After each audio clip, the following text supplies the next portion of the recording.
Welcome to We Love to Hate Everything. I'm Jody, and along with my long-distance bestie Amanda, we live to break down all the things we love to hate. Each week, we scour TV, TikTok, and pop culture and deliver you our unfiltered, snarky takes on everything. Take a moment to subscribe on YouTube so you catch all our live streams and shows, and follow the links in the banner to subscribe to our free weekly podcast and 2 Patreon shows, We Love to Hate TV and Total Request Podcast, where you request the shows and we break them down. Once subscribed, you have instant access to our massive library of hundreds of past shows and recaps. We promise you'll love it. And listen, we're all friends here, so let us hear from you in the comments. We love getting to know you, and we hope you enjoy the show. All right, let's go.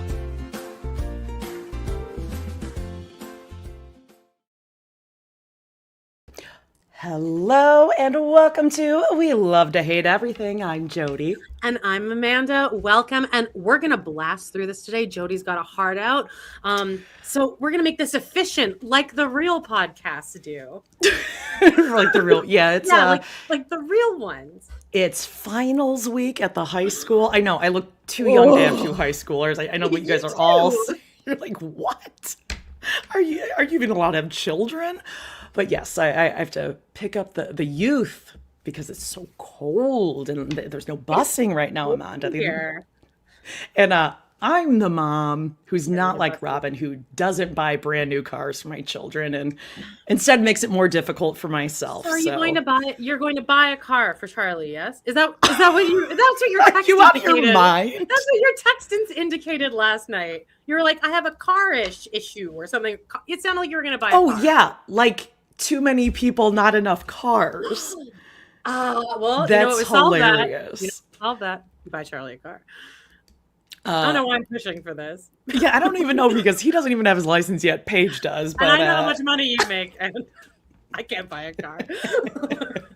Well, anyway, hey, we got a big show today. We're going to be doing the Watchalong. Yeah. Amanda, you have a big thing to share with us later this week. Presentation. What do you think? I worked for 6 hours on it. I knew in advance. I'm like, I'm just going to let my ADHD take over, guys. Got a big presentation. I've never worked so hard at any project in my life. My whole body hurts. Who knew that coloring for 6 hours would make your entire body hurt? But it did. What did you think of some of the slides I showed you, though? Well, you told me not to watch that first video one, so I didn't. Right. But that's why the slides look real good. Let's get into quick housekeeping so we can talk about it, so everyone knows when to watch it, and then we can take it away. Oh my God, Jody keeping us on track here. My God.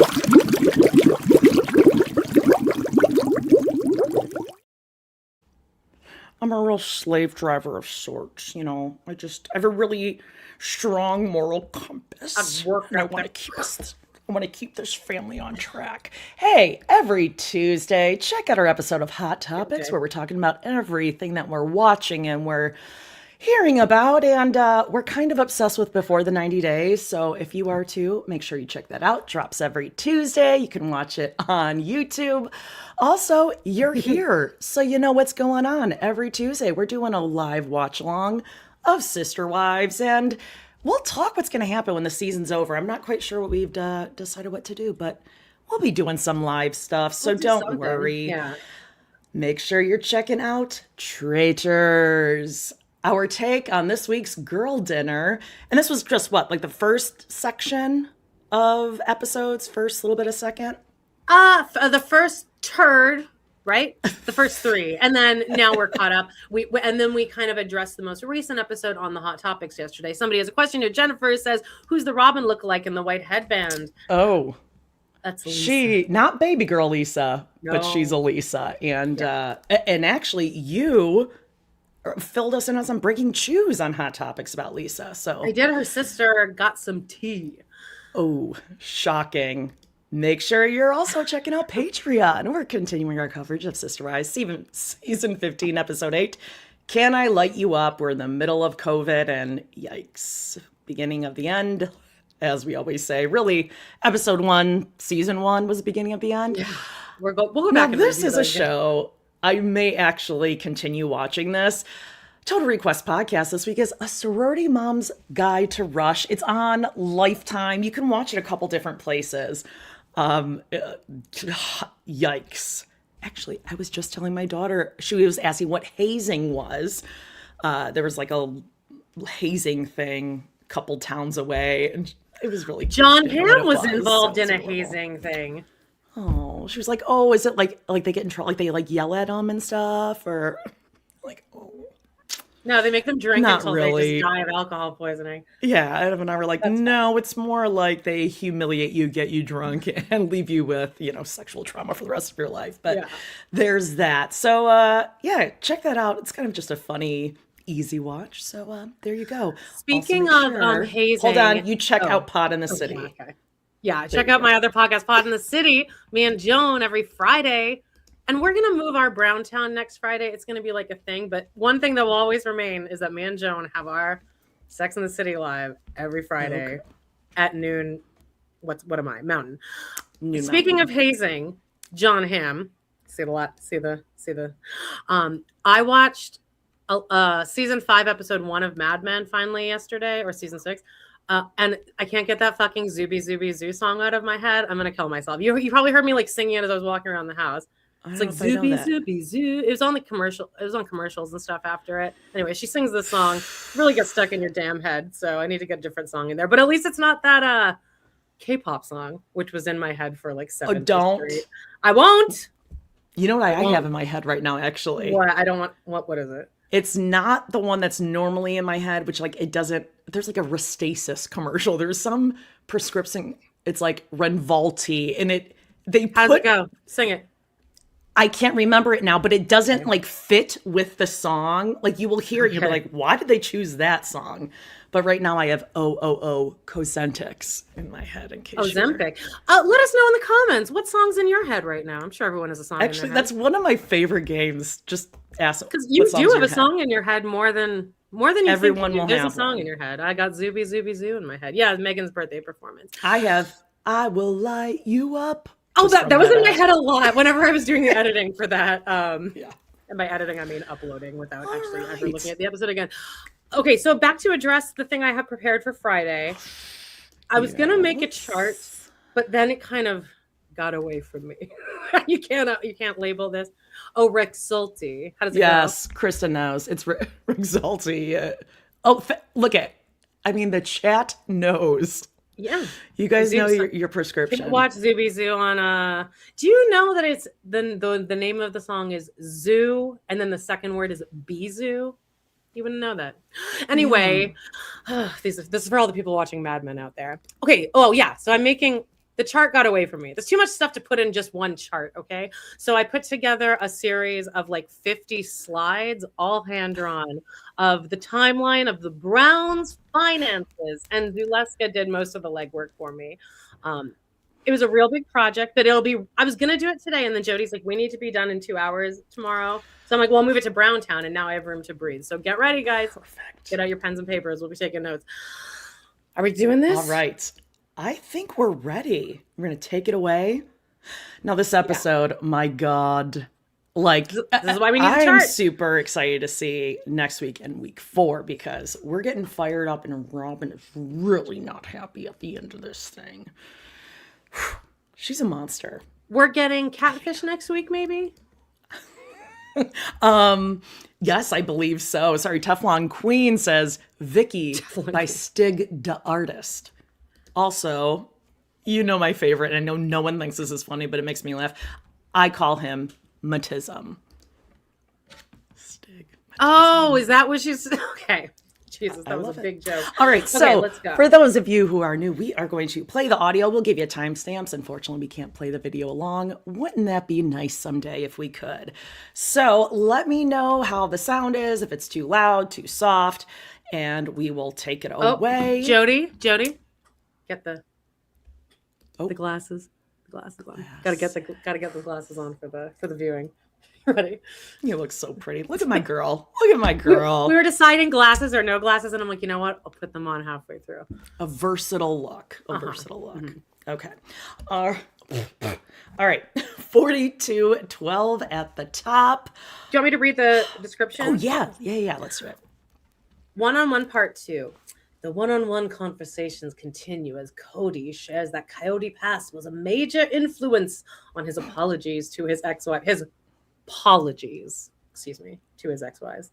David explains why Cody's apology to Christine offended him. That's right, I forgot that was a major part of this episode. David does not look good. And Robyn reveals her part in the backdoor doll. Backdoor doll. All right. 4212. Let us know what you're thinking and saying in the chat, and let's take it away. It's one-on-one. They wanted you to sign a contract about the sale of Coyote Pass, but then add a NDA. Yeah, they didn't want me confidentiality clause. A confidentiality clause about the sale of Coyote Pass or about everything? What are we talking about? We were also talking about, because there is the discussion about Robyn's house and the money that I contributed and loaned for that with my contribution, whatever word he wants to put to it. They bought the house that was for them, and then, you know, it doubled in value when they sold it. Yay them. Also, I think that's a completely separate topic, and I don't think they need to be merged. So he wanted to merge them into one contract, including the same NDA. Yes.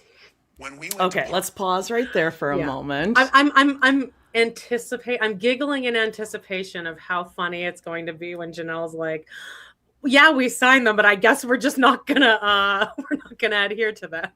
Yeah, if they break it first, then she can say it too. I guffawed in my living room when it was there was a big reveal that yes, we signed them, but it's already over.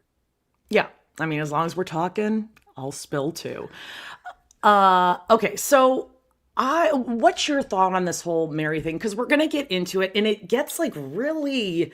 Well, I got it in my head. This is all has been spinning around my head for the better part of. I forgot to eat yesterday. That's how intense this thing was. Yeah.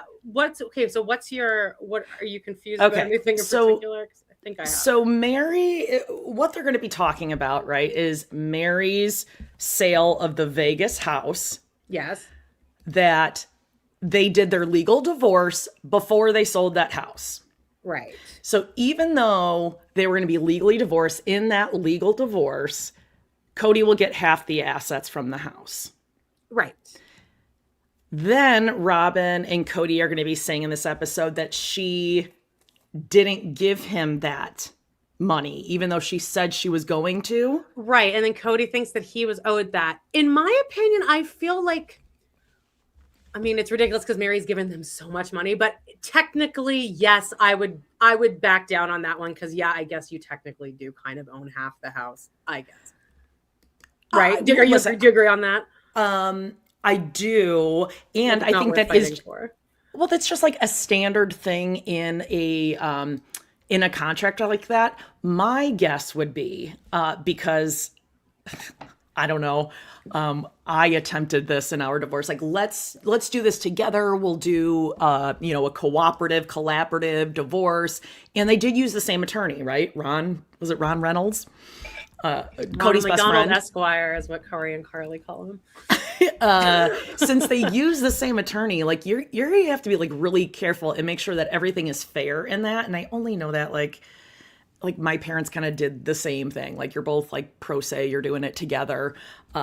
You're probably just going to go with the default of the law, which is 50%, because if you stack it too much the other way, I know for a fact in some cases, judges will be like, do you know what you're signing? Do you understand? So I'm guessing it was probably like 50-50. But where it gets weird is like, then Mary said he did get that 50, his 50 and my 50 now went into Robyn's house that they just sold, right? According to Mary, it seems that every penny of her Vegas house went to Robyn's, which is okay. So wild. where I am guessing, knowing nothing about the law, I think so it is a legal divorce. He's getting half, she's getting half. That entire thing goes into Robyn's house. I think where her attorney would have an argument would be, number one, it's a divorce contract. So you're saying you are separating family. You have irreconcilable differences. Remember, they like read it out loud. So you are not married. But if now, so they acknowledge we're not married, we're not legally married, we're not a family anymore by the law. Then Kody and Robyn are now using a whole separate argument saying, but it's a family money. We all went into this as a family asset. It was a gift from her. But the law is going to be saying well, it can't be a gift because it's not from a family member. And you took this was allocated in the divorce judgment. So if she's saying like her money, if it wasn't a gift, it was, let's see, then is this making sense? Like, I think her attorney is like, yeah, well, it doesn't fit the requirements or anything that necessitates it being a gift because you were divorced, you're not family, it is your assets. But now Kody's can get rolled in, fine, but now hers can't.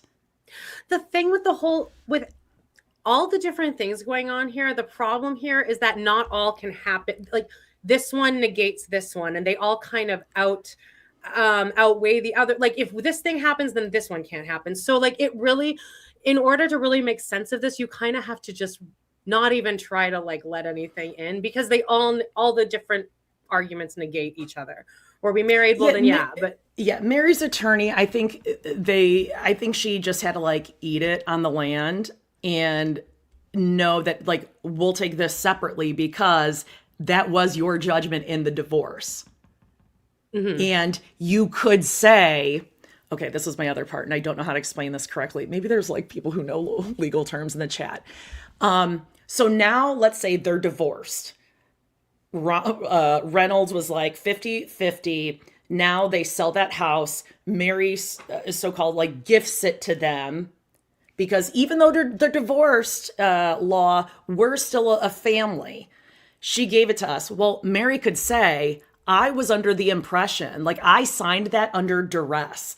We had just gotten a divorce. She was in duress. There's video of it. Well, right. Well, like you were still telling me that we were family, that we were in a relationship.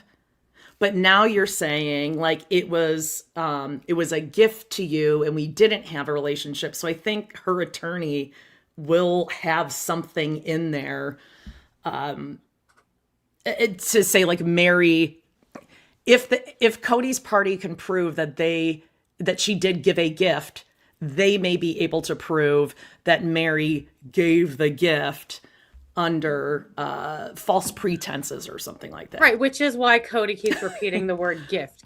Him and Robyn went into, if they went in with any preparation, it was just say gift as many times as you can. Again, Cody's attorney was just like, don't fuck it up, just say gift. Just keep Not saying gift and alone, don't say gift, loan. gift. And don't say anything about the NDA and don't go against the NDA, which Kody does immediately. But the other thing is that the NDA baked in. Did you know that Robyn, there was the sale date and Robyn signed the NDA and the changing the land title the day before? She waited until the last, the day the sale was going to be over, and then she signed that day. I know all this now, it's in my head. Everyone else signed it immediately in January, and the sale went through, what was it, guys? Was it May, April? But it was the day before Robyn's little signature went on there. She's such a well, it's because bitch. Cody is going to tell her to do I kind of do believe that he did that too, though. He signed immediately too, because he's impulsive like only us. concerned about himself too. Yeah. And then he's like, oh shit. Oh, thank God I have Robyn. Now we can kind of back out of this. So again, he's kind of throwing Robyn under the bus there. I actually don't even know if that was Robyn's idea. I do think maybe it was Cody's idea because Robyn's so dumb. But in that NDA that she came to the month of, so if it was in May, she came to the beginning, like couple weeks left. Robyn's like, well, I'm not going to sign unless you do this. So she brings this NDA. And in the NDA, there's also a separate agreement that says Mary can't go after the Shira Chateau additional That's all in there. money. Right. So Mary obviously fought that. So, and tell me if I'm wrong, please, guys, because it's going to be part of my presentation. Are they in present day still going back and forth about that, Kody and Mary? I think. Does it sound so. like they are? I think Good. so. Yeah, another couple points for Mary there. I hope so. Be petty, Mary. If that's Maybe one it'll thing be in you the can next do Salty well. Birches episode. No, they just reposted Salty Birches today. No, they or last didn't. night. They reposted it. A couple of people sent it to me, and I was like, "Yeah, I'm aware of this." Me and Jody. That Wicked one it. from like a year ago. Yeah. They reposted it. Oh, is it a throwback Tuesday or something? Because it starts out with Jen going, "Hey, Kody, fuck you," and then they like badly edit. Then you know how you put like the big part at the beginning, and then you So. Cool. Anyway. Sounds like a lot of fun. Okay, we are at 41-14. Okay. Right. Parceling out the property, there was agreements that hadn't been settled. Janelle and Mary had gifted money to me and Robyn to purchase Robyn's house. Oh, can you pause it one more time? Mary's. Yeah. Because I do actually think this is a good way to structure this episode, is to kind of get all the nitty gritty out of the way, and then we can just kind of watch them talk about it. But the other thing is when Robyn said, "Well, I gave half my money right to Kody too." And I was like, "You're such a dumbass." Yeah. Oh my God, you sound so stupid. She says a lot of really stupid things, although Mary I kind gave of half my does money do to that. Kody. But then doesn't all of this go back, or Robyn saying she deserved the money? Why doesn't anyone bring up the ultimate point to me, which is, well, didn't the whole family pay off all of your debt coming in? So don't you kind of just owe them forever now? Like, does that have any credence that they paid off your debt so that your credit was clear? Again, why no one talks about this? Why don't they talk about it? Why? I don't know. Maybe they did Victoria's sign some Secret sort of thing. NDA. I feel like the producers are not allowed to bring up Victoria's Secret. Because the first time I heard someone mention it was, I think, maybe Suki brought it up to like Sarah Fraser on her interview last year. Suki, she's like, "Oh yeah, I know all about the," I think she said the underwear and the dolls. She said something like that. What about Tony and McKelty? Has anyone ever said anything to them? About what? Like, do you know that Robyn had $30,000 of Victoria's Secret credit card debt? Oh, I wonder. I don't subscribe to their channel, so they will not be getting. Oh, that's really cool. She probably used a lot of tampons. His head would explode trying to concoct a joke in his head about She Victoria's sure likes Secret. a lot of ice cream flavors. Hey, babe. You ever go to Victoria's Secret? Boobs. Yeah. Okay, 4102. House, the proceeds from her house in Las Vegas were half mine. Okay. And so they wanted their 25% of Coyote Pass, but I had put extra money in it. Stop. Because you own more of it, asshole. Right. But people if you are own saying 50% of each of the four and you're all putting in equally, therefore you should be putting in 50% of the money total on Coyote Pass. If each of the wives are supposed to be putting in exactly their percentage, Kody should have put in 50% of the purchase price. Right, but people are also saying that what he may be referring to is that it's Chris, because he's saying at some point he put in more money, and they're implying that's Christine's money. Because you know how she like gave him the land. Oh, right. He took that as a gift to himself. So like, I think that's also what he thinks he really did something there. Well, it's my money that I put in, but it really wasn't. It was Christine's kind of just being like, whatever. But I think that's what Kody never has extra money, by the way. Can we just remind ourselves that? You're not putting shit in. You don't have money. So whatever you're just referring to things that you think are yours. That I did that. I put that in. That's my money. Yeah. Well, I mean, I can think in my mind too and be like, I mean, my God, my former, I don't know.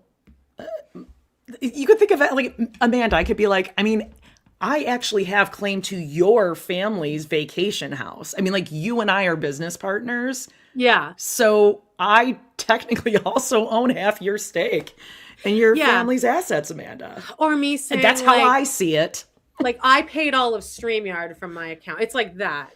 But like really, and it's all non-existent money. It's theoretical money. You're not handing anyone money. So it's just so silly, and it is so frustrating to even, especially when you have ADHD, to listen to all these stories because they're all a little bit off of each other. And as Dr. Adam said, this is kind of what narcs do, is they just say a bunch of shit so that you're like, what? Oh, that's weird, because I feel like on our news every day, there's a whole bunch of people just throwing just bullshit out. And whatever gets thrown out, it sticks to the idiots who Until want it we're to all stick. tired, which we and the are. rest of the world's like, what the fuck? Yeah.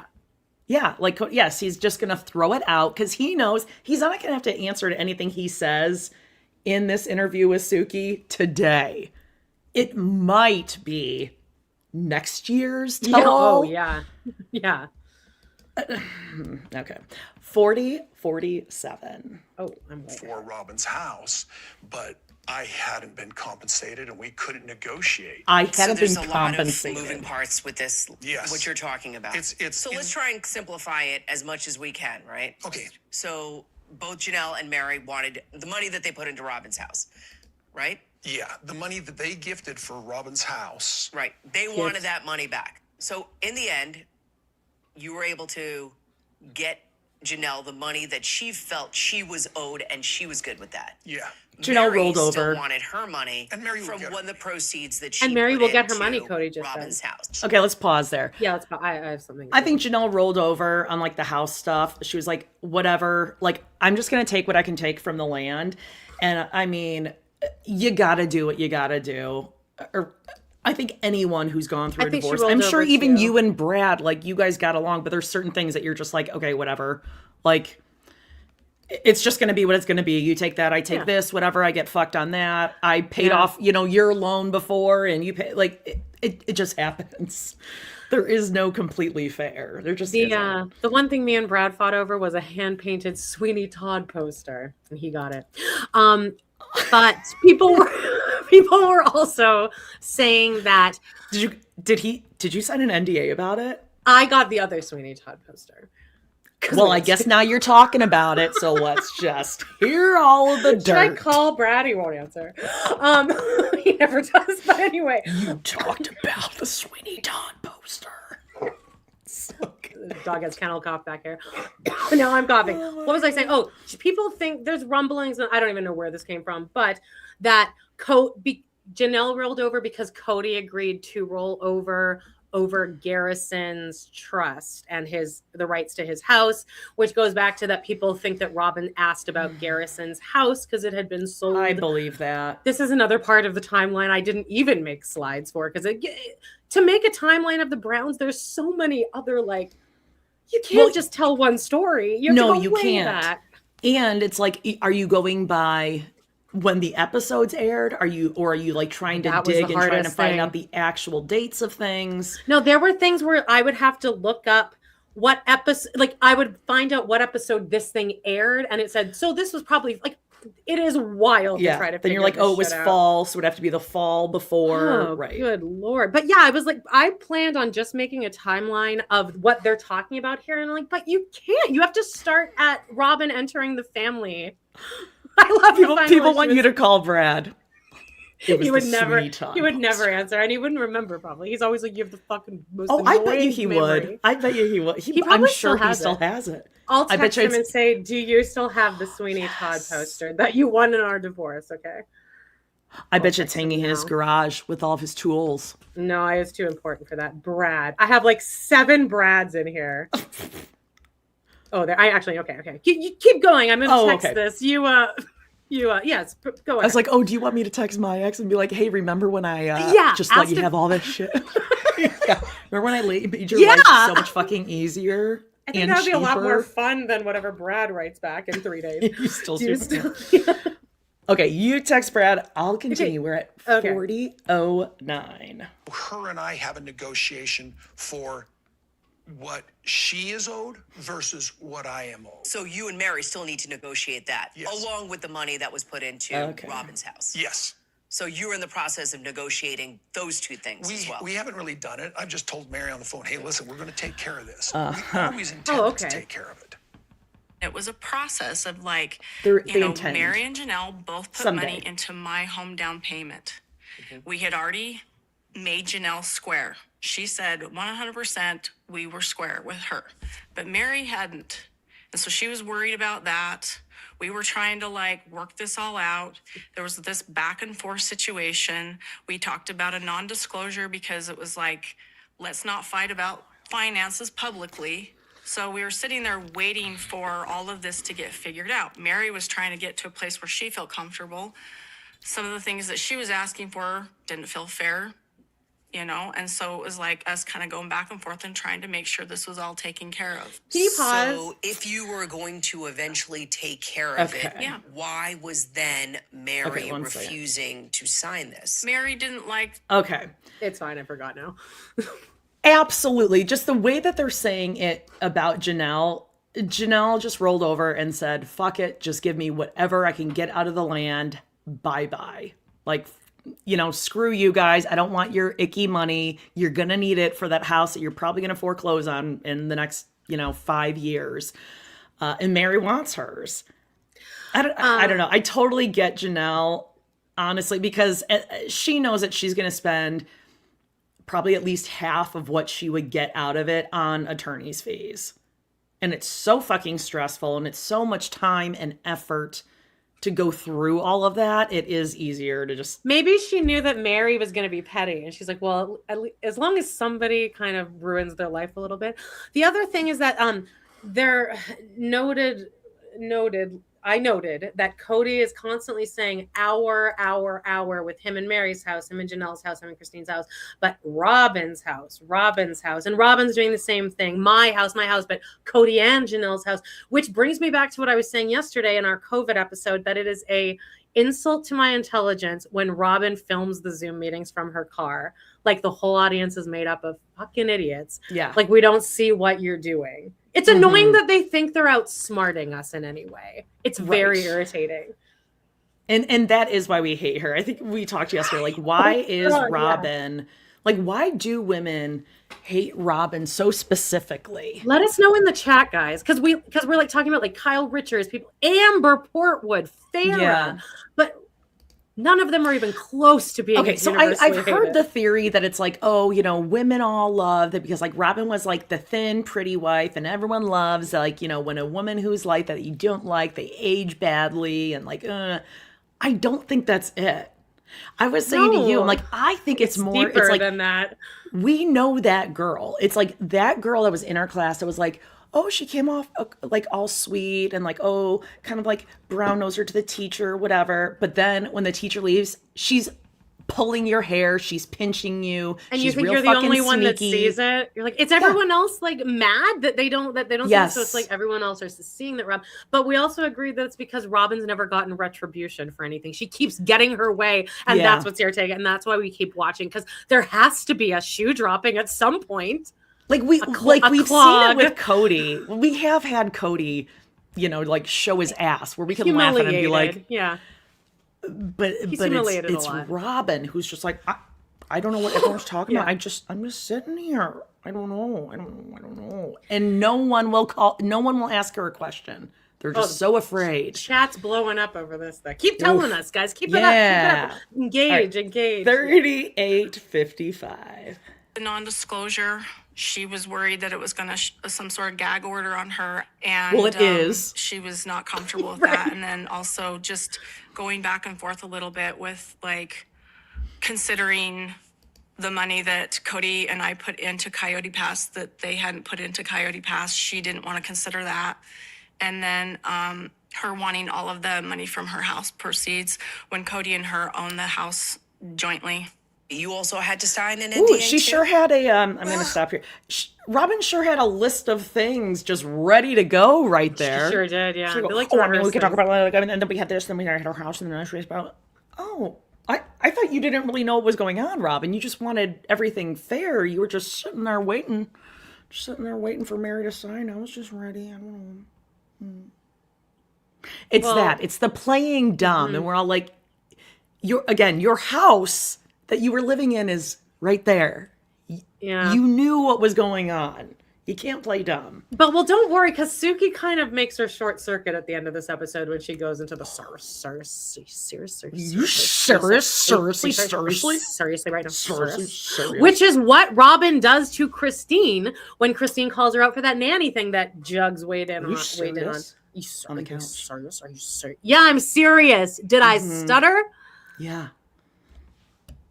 Not everyone have big jugs like Mindy and walk around and throw her fat fingers on the keyboard every time Everyone she gets a little. That.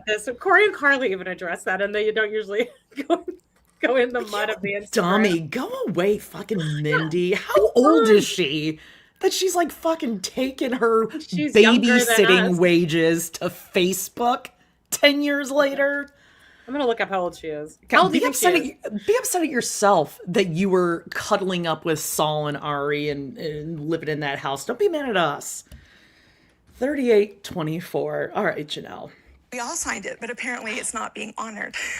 Ooh. He's going to talk about it, so I guess it's not being honored. But Mary didn't sign Janelle's lipstick is a well, choice. part of the agreement was that she wouldn't be able to pursue for It's her a bad lost choice. money. Okay. So the money that she gave, the money that you're talking about, the lost money, is the money that went into buying Robyn's house. And that was part of this agreement that Robyn came in at the last minute, like 2 days or 3 days before the contract expired and said, I'm not going to sign or do this title work until you sign this agreement. And it was totally a power play. Like it was like days before the contract was due to expire. The offer was going to expire. Why wasn't it put on the table right away? It was put on the table right away. So No, the it wasn't. non-disclosure was already part of the deal. It was when it was sent. You In the very waited. beginning, when it was sent, it was in that original document. So why is Janelle at her calling face. this a power play by bitch. him? No. Because she got caught backstabbing Mary, I guess. I don't know. This is what she does when, I don't know. It's just what she's doing. Pause. Bitch. Yeah. A bitch. That's what a bitch would say. I don't know, because like she got caught backstabbing Mary, I guess. I mean, I don't know. That's just what she does. It's like she's always done it. It's just what she does. I would be ashamed if I heard my daughter speaking like this, even as an adult. I would be appalled. Like, do you realize you sound like the girl games? You're That's 43 years games. old, Robyn. The other thing is, if you're gonna come with a really bitchy comment, locked and loaded, don't just let it fizzle out halfway through the sentence. Like, say it with your full chest. Don't just go, I don't know, so she doesn't. No, it's Just just like say what she does. it then. She's always done it. I mean, I don't know. I guess she's just like, fucking spoiled bitch, I guess. I'd be kind of and like, no. I love, everyone's in the comments just like, oh, God. The thing is when I said, visceral. Let us know in the comments why you hate Robyn. There are about 15 different things people are saying, and they're all true. Maybe that's what it is. It's the amalgamation of so many egregious, unforgivable things. It's like, you can't play dumb when you are the center of all of it. Yeah, the neck. All of this is actually for her because of her. This is for your house. For your old house, your new house, your rentals, everything. So how do you not know the specifics? Robyn's 47? I feel like she's young. I thought she was Jody's age. No, she's like 70s baby. She's 2 years older than me, I think. So I think we 78. established that. Okay. Well, every bit. I want to know when she went to that plastic surgeon because it's worn off. I don't think she got any refills or anything. I don't think the refills were free. She got the wrong things done, I think. She got the wrong things worked on. You didn't need eyelashes. Maybe she needs threads. Lisa Barlow loves threads. I can't wait for the other reunion. Okay, 37-19. Away we go. So it's not true. Robyn never was a party to some holdup. That was me saying, we're not signing this till we've got an agreement. And Mary said, I want all the money and I don't recognize your expenses here. So we Recognize. never came to the original agreement. I need to clarify. Mary wanted all the money from what? From my house with Mary in Las Vegas. My house with Our Mary. house, she wanted all the money from it. That's not how our divorce decree went. It was 50-50. Okay, fair enough. And she wouldn't Fair recognize enough. all the money that Robyn and I had put into Coyote Pass, but That's a yet different still thing. wanted 25% of it. Okay, wait, stop. Okay. What? So Both can okay. be true. Both can be true. Let's say it again. Okay, so he said, I was supposed to get 50-50. She wanted all of it. And then what did he just say? She didn't realize all the money that me and Robyn. Yeah, and we put money into Coyote Pass, and she still wants 25% of it. So how does that make sense? Like, that would still make sense, actually, right? Because she's still 104. It would still be 25%. Yes. If And he and Robyn put in 50%, she would still have 25% because Janelle would have 25 and he would have, like, that math does make sense. I'm a woman. I'm probably But what needs to happen is that somebody also needs to be like, again, rewind all the way back to why did you break up the land like that in the first place, in the very, very, very, very, very first place? Why did you break it up like that? And why did no one push back on that? Because even if I was beaten down the way he had beaten down all the wives, I think I still would have said something at that point. Like, oh, it looks like you're trying to scam us here. Scary scam. It looks like you're trying to do something here. And then Kody's, why are we all just believing Kody's excuse that, oh, well, I just had to sign it really quickly, so I just did that. Is that what happened? They hold a gun to your head and they say, sign, figure it out now. No, I mean, I think most people before they even purchase the land might be like, how will we divide this? Are we able to divide this into 4 equal lots that everyone's happy with? Oh, this really seems like we're not going to be able to do that because we can't get a road here or things here. Yeah. Oh, this one might not be the one for us. Maybe we should pay, a civil engineer or, an architect or something, $2,000, whatever they're going to charge you to draft something up. And no, Kody knows better. It's crazy. But again, they also, and I think they do, like, they take their accountability for not following through on that or not questioning him on it. McPuny Pants says, what could we actually do that would suck for Robyn and Kody? Like a GoFundMe for a billboard near their house with their faces saying, pay them. Me and Jody just recorded a Girls Dinner episode of Kody's retribution. And we figured out, like, we'll see if you guys agree with us, but we did figure out, I think, a pretty good path to him being universally beloved. Right. I mean, it's a long path, but yeah, that'll be up on Monday.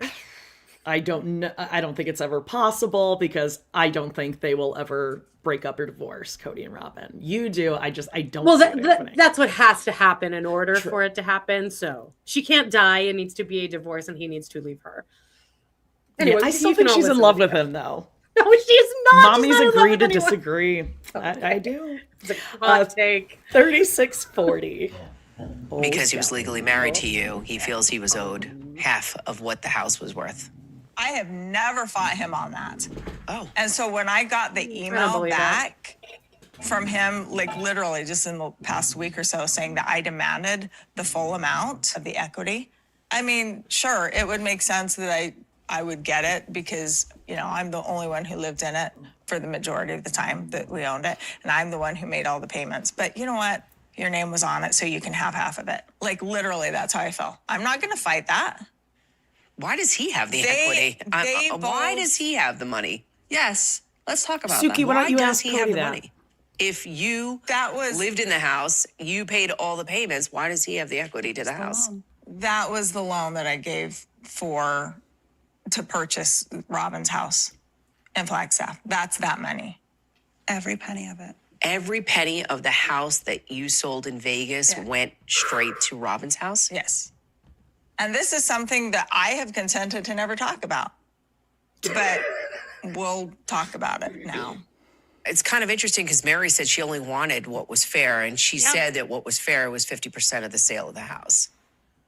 50% of the sale of the Las Vegas home. Oh, that's not what she said to me. She told me that she thought it was supposed to be all of it.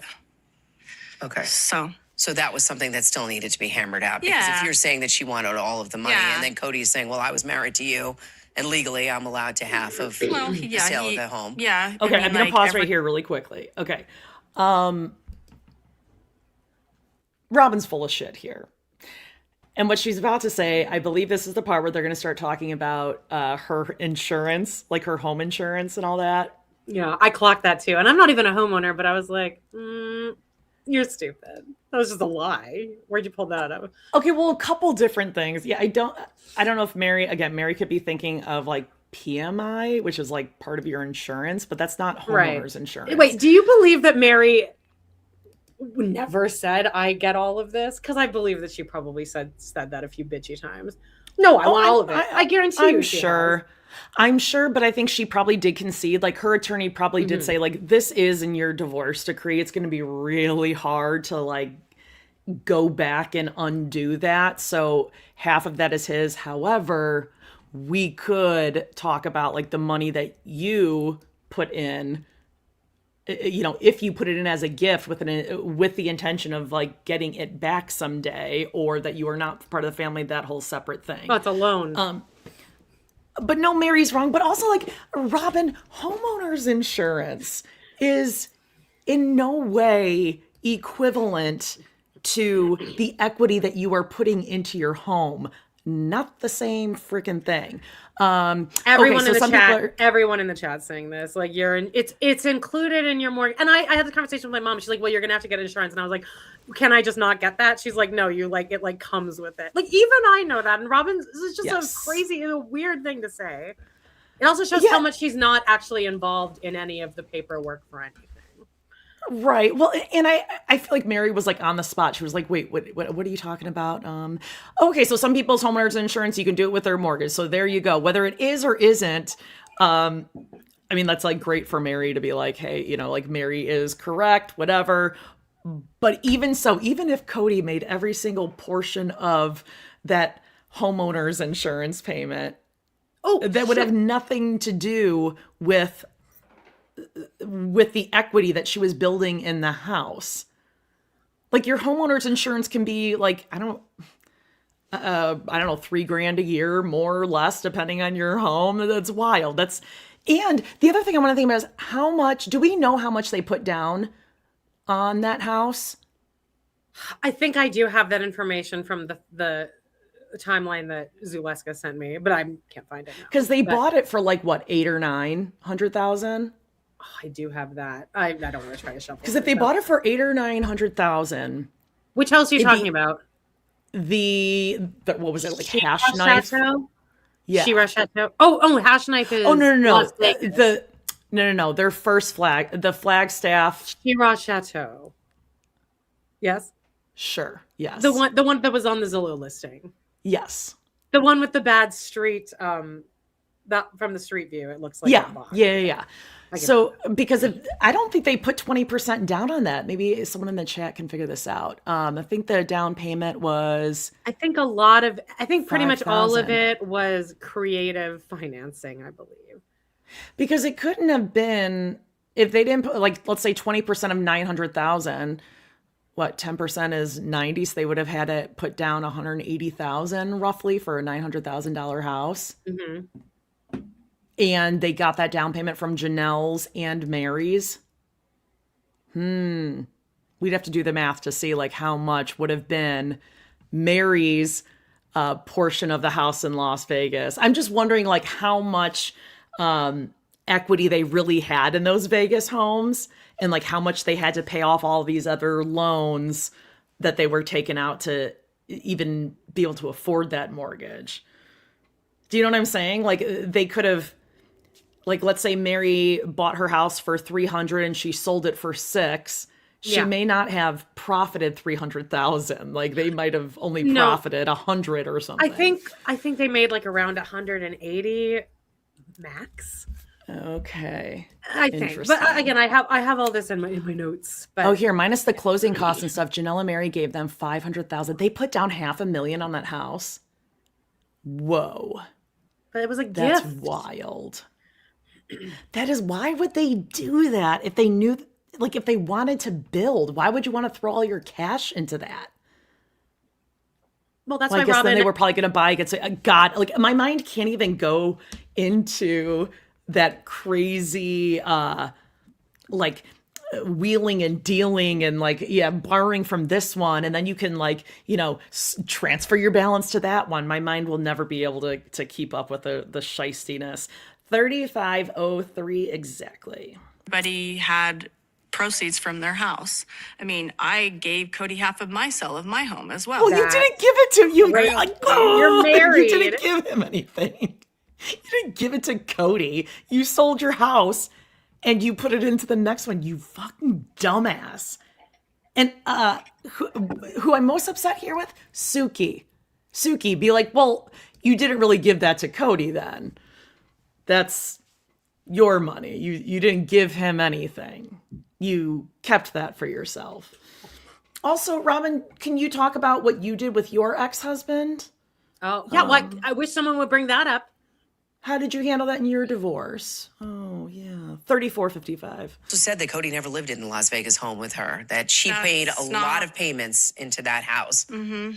And and she wanted to make sure that she gets paid for everything that she deserves. And he paid her insurance, and he paid, there was things that he was taking care of instead. Okay. There was bills that he took care of instead of that.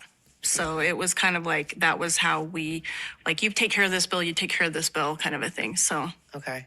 Yeah. Well, then maybe she should just pay him back for the homeowner's insurance. How would Robyn know who paid the bills in my house? I paid my bills. He didn't pay the insurance? Because that's what she said. The insurance is usually on the house payment and the mortgage. No, she didn't pay. He didn't pay. I'm amused here. Yeah, that's ridiculous. No, I don't know what kind of home loan she had, but typical home loans and the one that I had, the insurance is built into the mortgage payment. Okay. Therefore, I paid the insurance. Mm-hmm. So originally you did submit to the lawyer that you wanted all 100% of the sale of the house in Vegas. Yep.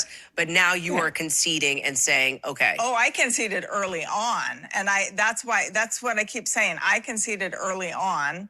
And so but what Kody was and Robyn this twist the last-minute narrative and they backdoor hang on to deal that. about if you had already conceded early on and you were okay with the confidentiality clause? I'm very confused. Oh, no, it took me a while to be okay with the confidentiality. I was not okay with it until we went back and forth a few times. Okay. On the specific verbiage. Okay, so it was the confidentiality clause that was kind of holding up this whole deal. Yeah, because earlier in the conversation, we kind of put the Vegas house property situation off the table. This confidentiality agreement, specifically let's with Mary. pause right there for a second. So like Mary said, like, yeah, in the beginning, she was like, well, screw that. I want, I made all the payments. I want that. And her attorney was like, you're not going to get that, but we can do this. And that's where she was like, yeah, I conceded. But exactly what you said, Robyn and Kody do that thing where they throw something out. Well, Mary wanted all of it.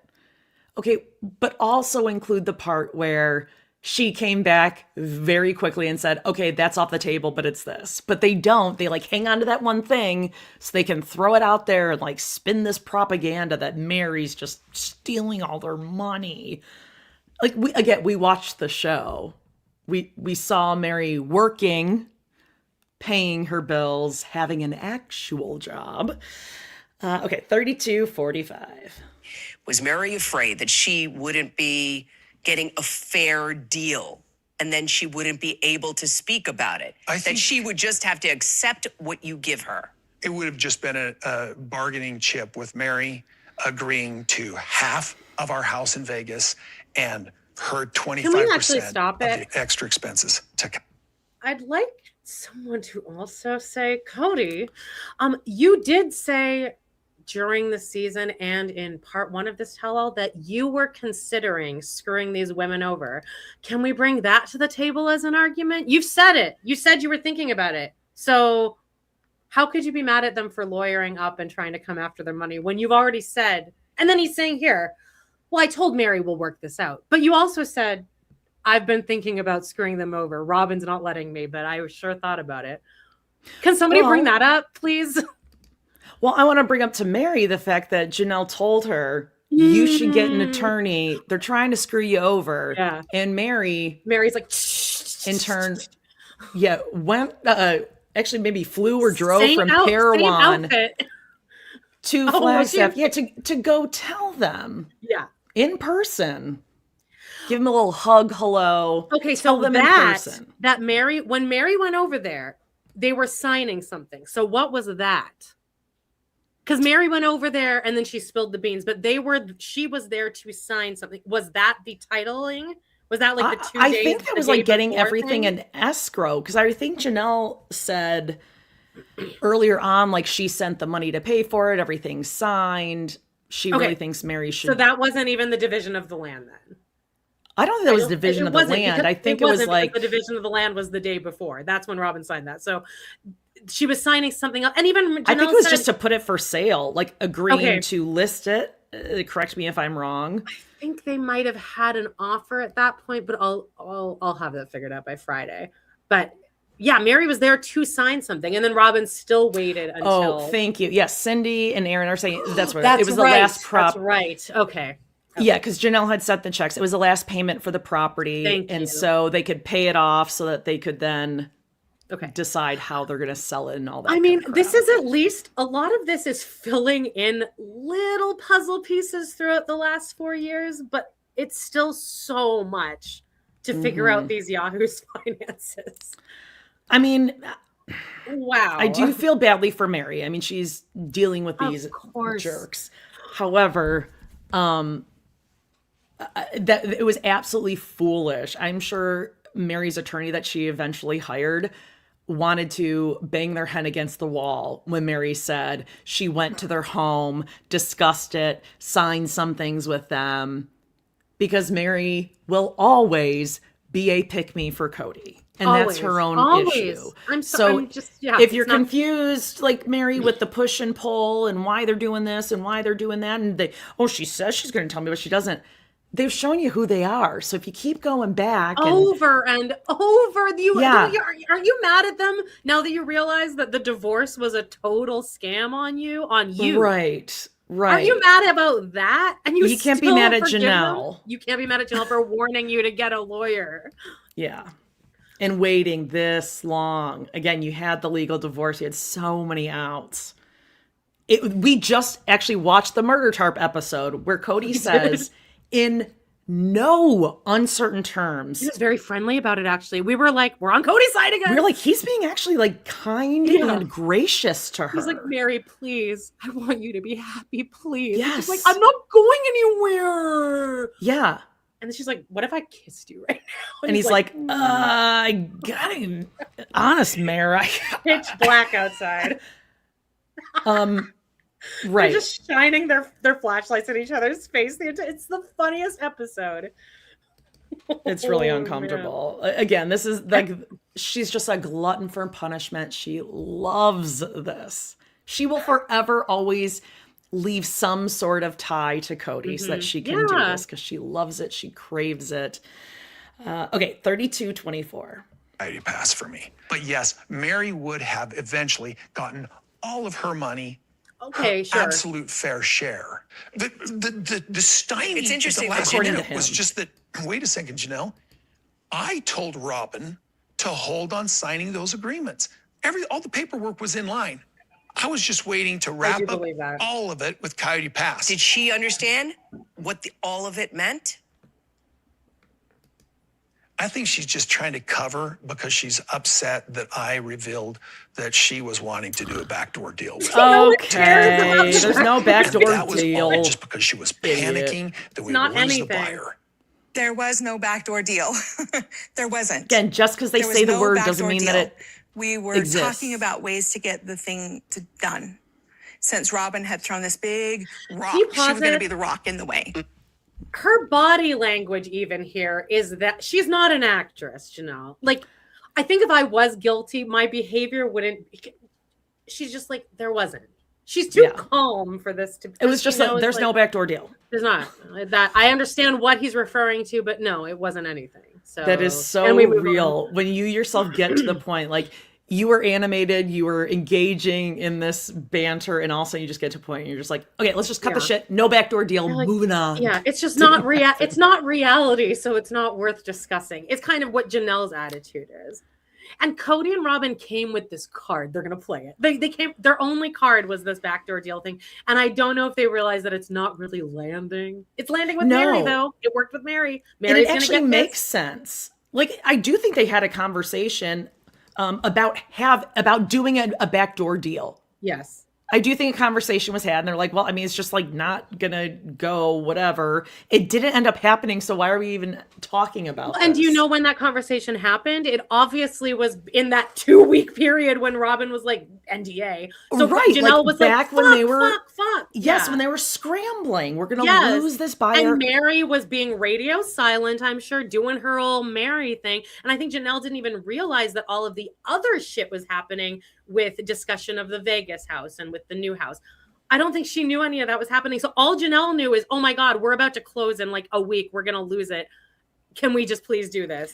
Because I know how Mary is also. I lived with Mary for 30 years. She does this shit. And Janelle is like, oh, my future, we bought all this land. We have to build homes. My kid and my grandkids' future is on the line here. Like there's a whole bunch of things. She's ready to just get on with her life. And sorry, Mary, I told you to get an attorney. You didn't want to do it. We're selling it. I need my money. I don't care about you. I care about me right now. I am worthying up and I am putting myself first. And I don't care if other people think I'm mean. Remember Mary last week, worthying up? You used to think boundaries were mean. This is Janelle's boundary. I'm not going to let Mary fuck around with my money. Which she is. And she give is me my money. She's completely fucking around with Janelle. Mary doesn't seem to give two shits about Janelle during this whole thing.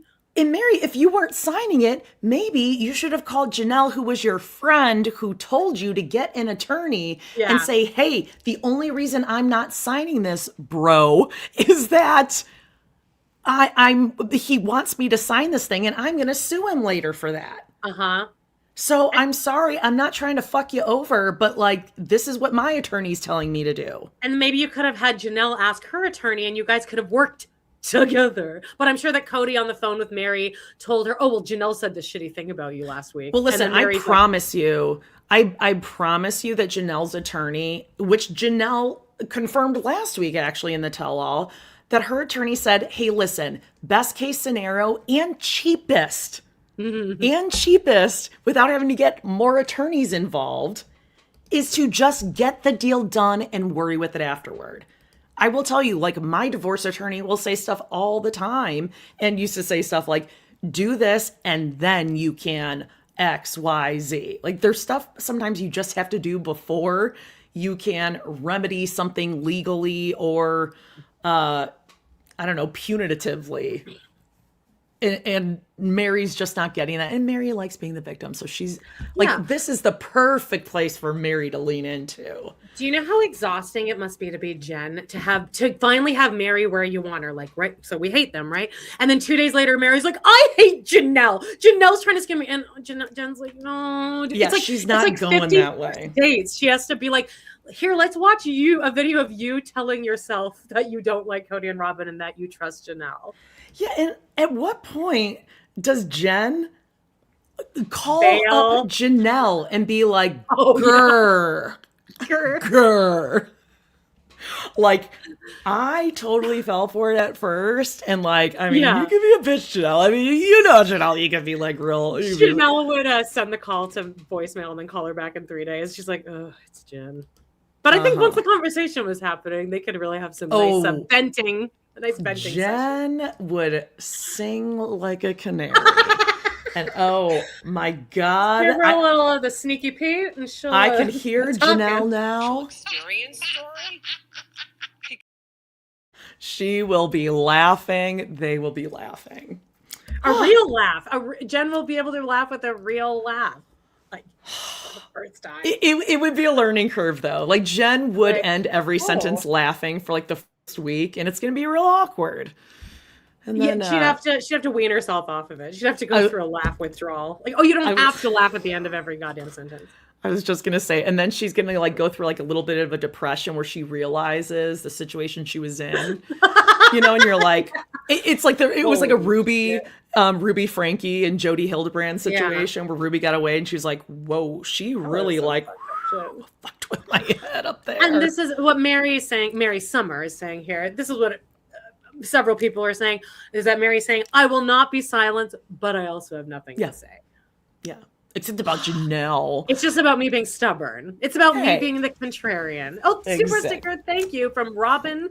Robyn's backdoor and Kody's dull. Yeah. 31-29. Yeah, she was. She was the rock in the way. Would have gone through all clean without this crazy agreement being thrown in at the last minute, like days before the contract expired. Wild. Okay, so this buyer comes back. Mary's hashing it out with the lawyers regarding what's going on. So what happens there? Like, what is the scene that's going on behind the scenes there? There was a lot of time of just no communication. Okay.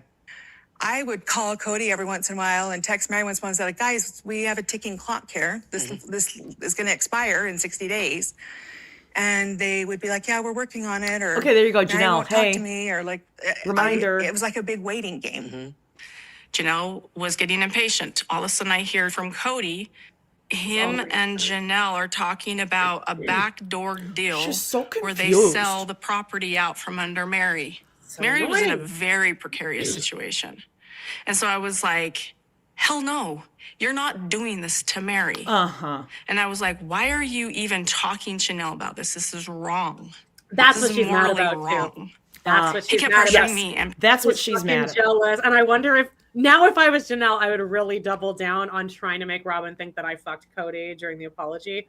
I would lean into that. So never say it, but always kind of like allude to it, because I'm sure that kills Robyn. You know what, Janelle? Maybe she did that purposely. I don't think she did. I don't think Janelle is that wise in her. She could start doing it now. In her karma planning, but I mean, that would sit in your mind and just eat away at you way more than like a Christine or a Mary. Well, and also at this point, Kody said in the tell-all already, I still love Janelle. So she sometimes at Robyn's house in present day. How funny is it, by the way, to be the buyer? I mean, I do think that's why she is more aggravated in this episode. 100%. I think that's why she got so mad, because Cody's like getting along with someone that isn't her.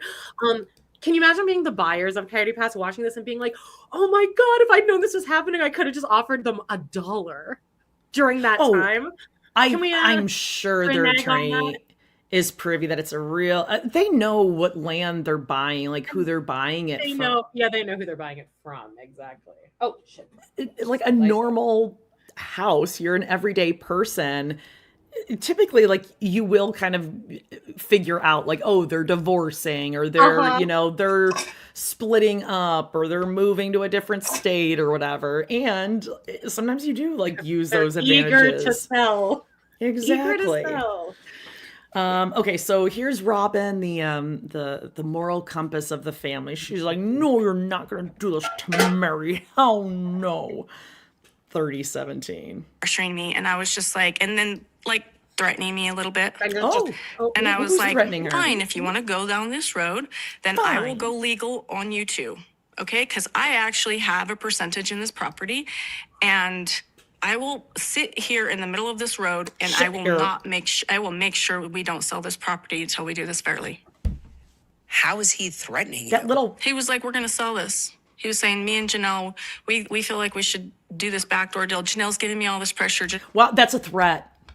He threatened you? She just said, my husband threatened me. Threatened him a little bit. He threatened you? What does that sound like? He said, we're going to sell it. We're going to sell Coyote Pass. And we'll marry her money afterwards. He threatened me to do that. And I said, no, I'm going to sit here till it's fair.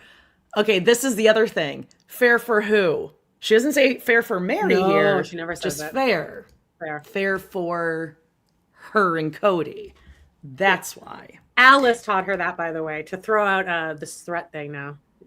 Alice. Oh yeah, they're threatening. These are handed down generationally. These little extra little tricks you can throw in at the 11th hour. He's threatening me just a little bit. Oh, he's talking to Janelle. That's poison in your marriage, Robyn. I love that she's upset by it. I texted you right when I saw it. I was like, that's why. Listen, anyone would, being like, you're not just like talking to your ex-wife, but if you're talking with your ex-wife about like strategic financial planning things, like that is a line you don't cross. That is fucked Robyn up. knows that Kody sees Janelle as more of a like intellectual. I think Robyn knows that Janelle is universally intellectually superior considered. And Cody's always said that him and, me and Janelle are just equal. We're just right there. And Robyn will never have that because she's so dumb. So she's so threatened. She's really showing her ass here. Yeah, he is not threatening you. You are threatened by you're losing control of the situation. That's not the same thing. You feeling threatened and him issuing a threat to you is not the same thing. But this is how Robyn maintains this manipulation. She throws out these words and she makes it sound like poor little Robyn, poor little Robyn just sitting there, and she wants to do everything fairly and she wants everyone to get their 25%. Yeah. And they're like, no, we're gonna fuck everyone over. Sit down. 29:47. It's giving me all this pressure. I'm like, I don't care what she's doing. 1 minute she's sitting there loyal to Mary, and the next minute she's doing this. Like, you seem to care a lot.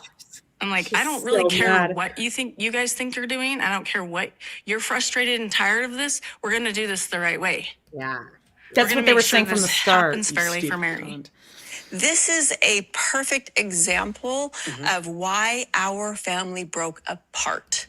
I feel like Kody did stuff like this all the time, where he would get together with one wife to decide what to do with everybody else. You can't do that. That's totally like, let's just... There's a lot of twists and turns to that one, because he says it's Janelle's idea, but Janelle says it was his idea. So let's just say maybe that's why our polygamous family didn't work. Are we figuring something out right now? I think I'm figuring something out right now. Did Janelle ever talk about this? Because it just feels sort of, I don't know. Are you surprised that Janelle would actually work with Kody to sell this property behind Mary's back? Okay, we'll jump ahead.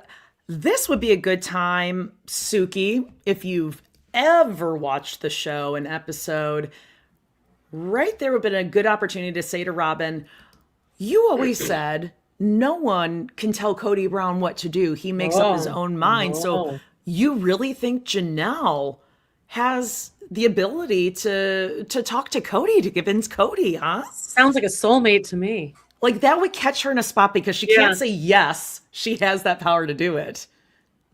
But she can't say no because she literally just insinuated all of that. Again, Suki, I mean, are we ever going to have Suki on here? Or can I just say, we're never going to have anyone on here. Like, I know she's won awards and that kind of stuff, but like, I don't see it here. This is not the correct display of her journalistic abilities. I think I'll say that. The fact that she said to Dr. Adam without him asking, I think Suki went into that interview knowing I'm going to just slip in there, which I would do too. I can't really push these idiots that much because they are the ones that choose who to bring back. Like, she said that without being prompted, and I think that was kind of the... Can't you craft?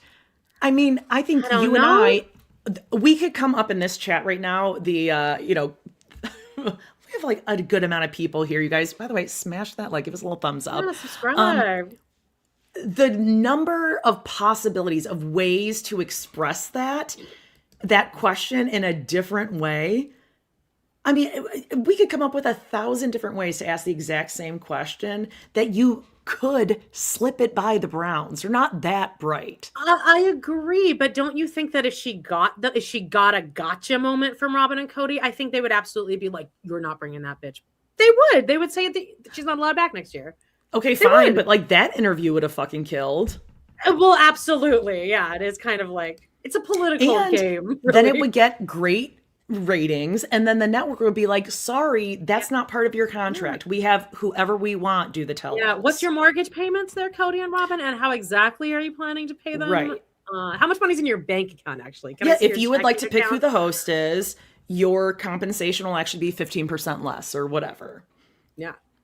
That's. God, I wish they would fucking do that. Okay. Yeah. 2833. Oh my. Very respectful for somebody to tell me.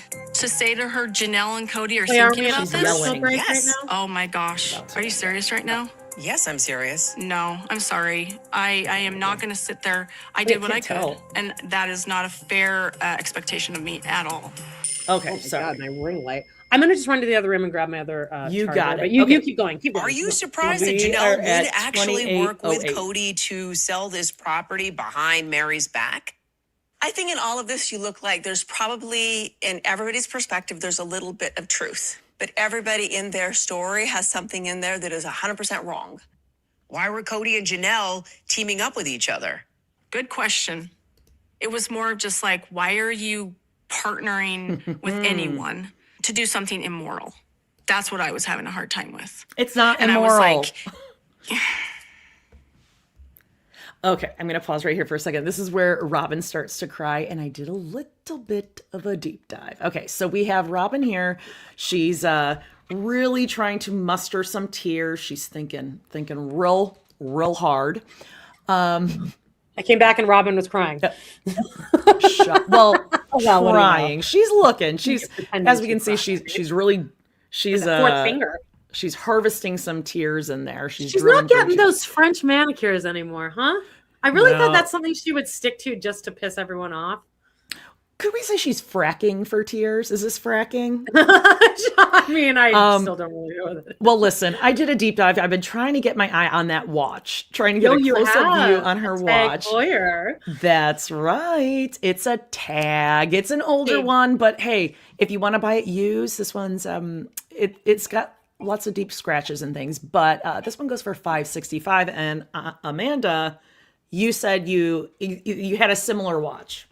Yes, I actually recognized the watch, and I was like, I bet that's a Tag Heuer, I think is how you say it. Maybe not. Because I heard one. Radu got one for me. He was a real watch lover. Real watch head. Also, the David Yurman horsey ring, because that's it's a handsome ring. It's real handsome. I'm trying to also wonder why Robyn picked this shirt. She has so many shirts, and she picked she's worn this color before on several talking heads. It's a burgundy. And then just the sleeve has a little tie on it. It's whimsical. It's a whimsical little tie. It's feminine. It's feminine. So pretty. A Yeah, weird more toy like manly. this with black slacks and my Clarks. I think they're dance goes. Okay. Should really Well, potato. get a nice dance go. 2736. I was like, you're better than this. You're not being the man I married. She's trying. No tears or And I called him out hard. I do pause it again. I do believe that Robyn is worried. Like there's something in her that's like, oh my, she did watch him treat 3 women like this. I think she's like, oh my, like when she says you're not the man I married, she's like, holy shit. Like this is inside of you. How could she not think that? I think the fact that like Kody somehow in a weird way seems to like and respect Janelle more now that they're divorced. Yes. Especially, although we hated it, the way Janelle was just like, I mean, we really did have a good run. It killed me, but the lasting impact on Kody, maybe it was and on Robyn watching that, because he was in it. Dazzled. He was like, they were leaning into each other. Enchanted, dare I say? How do you know that you love her? It's beautiful, Jody. I think Kody might have like skipped to his car, like kind of like he had a rock hard boner. Oh, I just spit everywhere. So hard. Like he did a Tommy Lee. He was trying to steer the did he have a soda can in his pants? I was trying to think. I don't think he had a sports car rental, did he? Oh, I mean, I'm sure he doesn't. Yeah, he doesn't matter because he was dickmatized. I think Janelle. Kody She took Janelle's like rusty van home with her that day from that meeting. I mean, I definitely think like he jerked off thinking of her for sure. And I'm liking this. Like we were just saying, Robyn's never getting a retribution, but maybe this is if Janelle could just realize how much power, how funny she could be right now, and the fact that Kody could promise Robyn today, that was the last time I'll ever talk to Janelle, was just to figure out the land. I'm never, I don't have any reason to call her ever again. He knows that's not even true. And she knows that's not true because he will get excited about something. He'll see something that one of his cool sons are doing and he won't be able to resist like trying to be a part of it, and he'll reach out to her for some sort of validation or question or because it matters to him. He said that too. Yes. He says, I care what Janelle thinks. Zaleska's here. Thank you, Zaleska. She is the mastermind behind my whole timeline that I put together, but Jody, you can handle this. Okay. The first Flagstaff house was bought for $890,000. The mortgage was taken out for $667,000. The down payment of $254,000. So, yeah, so that makes sense. Like they gave them $500,000. What did they do with the rest with the other $250,000? Because they gave didn't someone say that Janelle and Mary gave them $500,000 total as a gift? Oh, I don't know. Okay, so I mean, they did put 20% down. That's kind of shocking. Maybe they kept that to the side to build, and then it went towards. I mean, and the Vegas houses were bought with interest-only loans, so they only got out whatever the appreciated value was. I highly doubt they paid down the principal on their own. Yeah. Oh God, what a mess! I don't know how they're going to keep up these payments. They're not, and that's why we're watching it.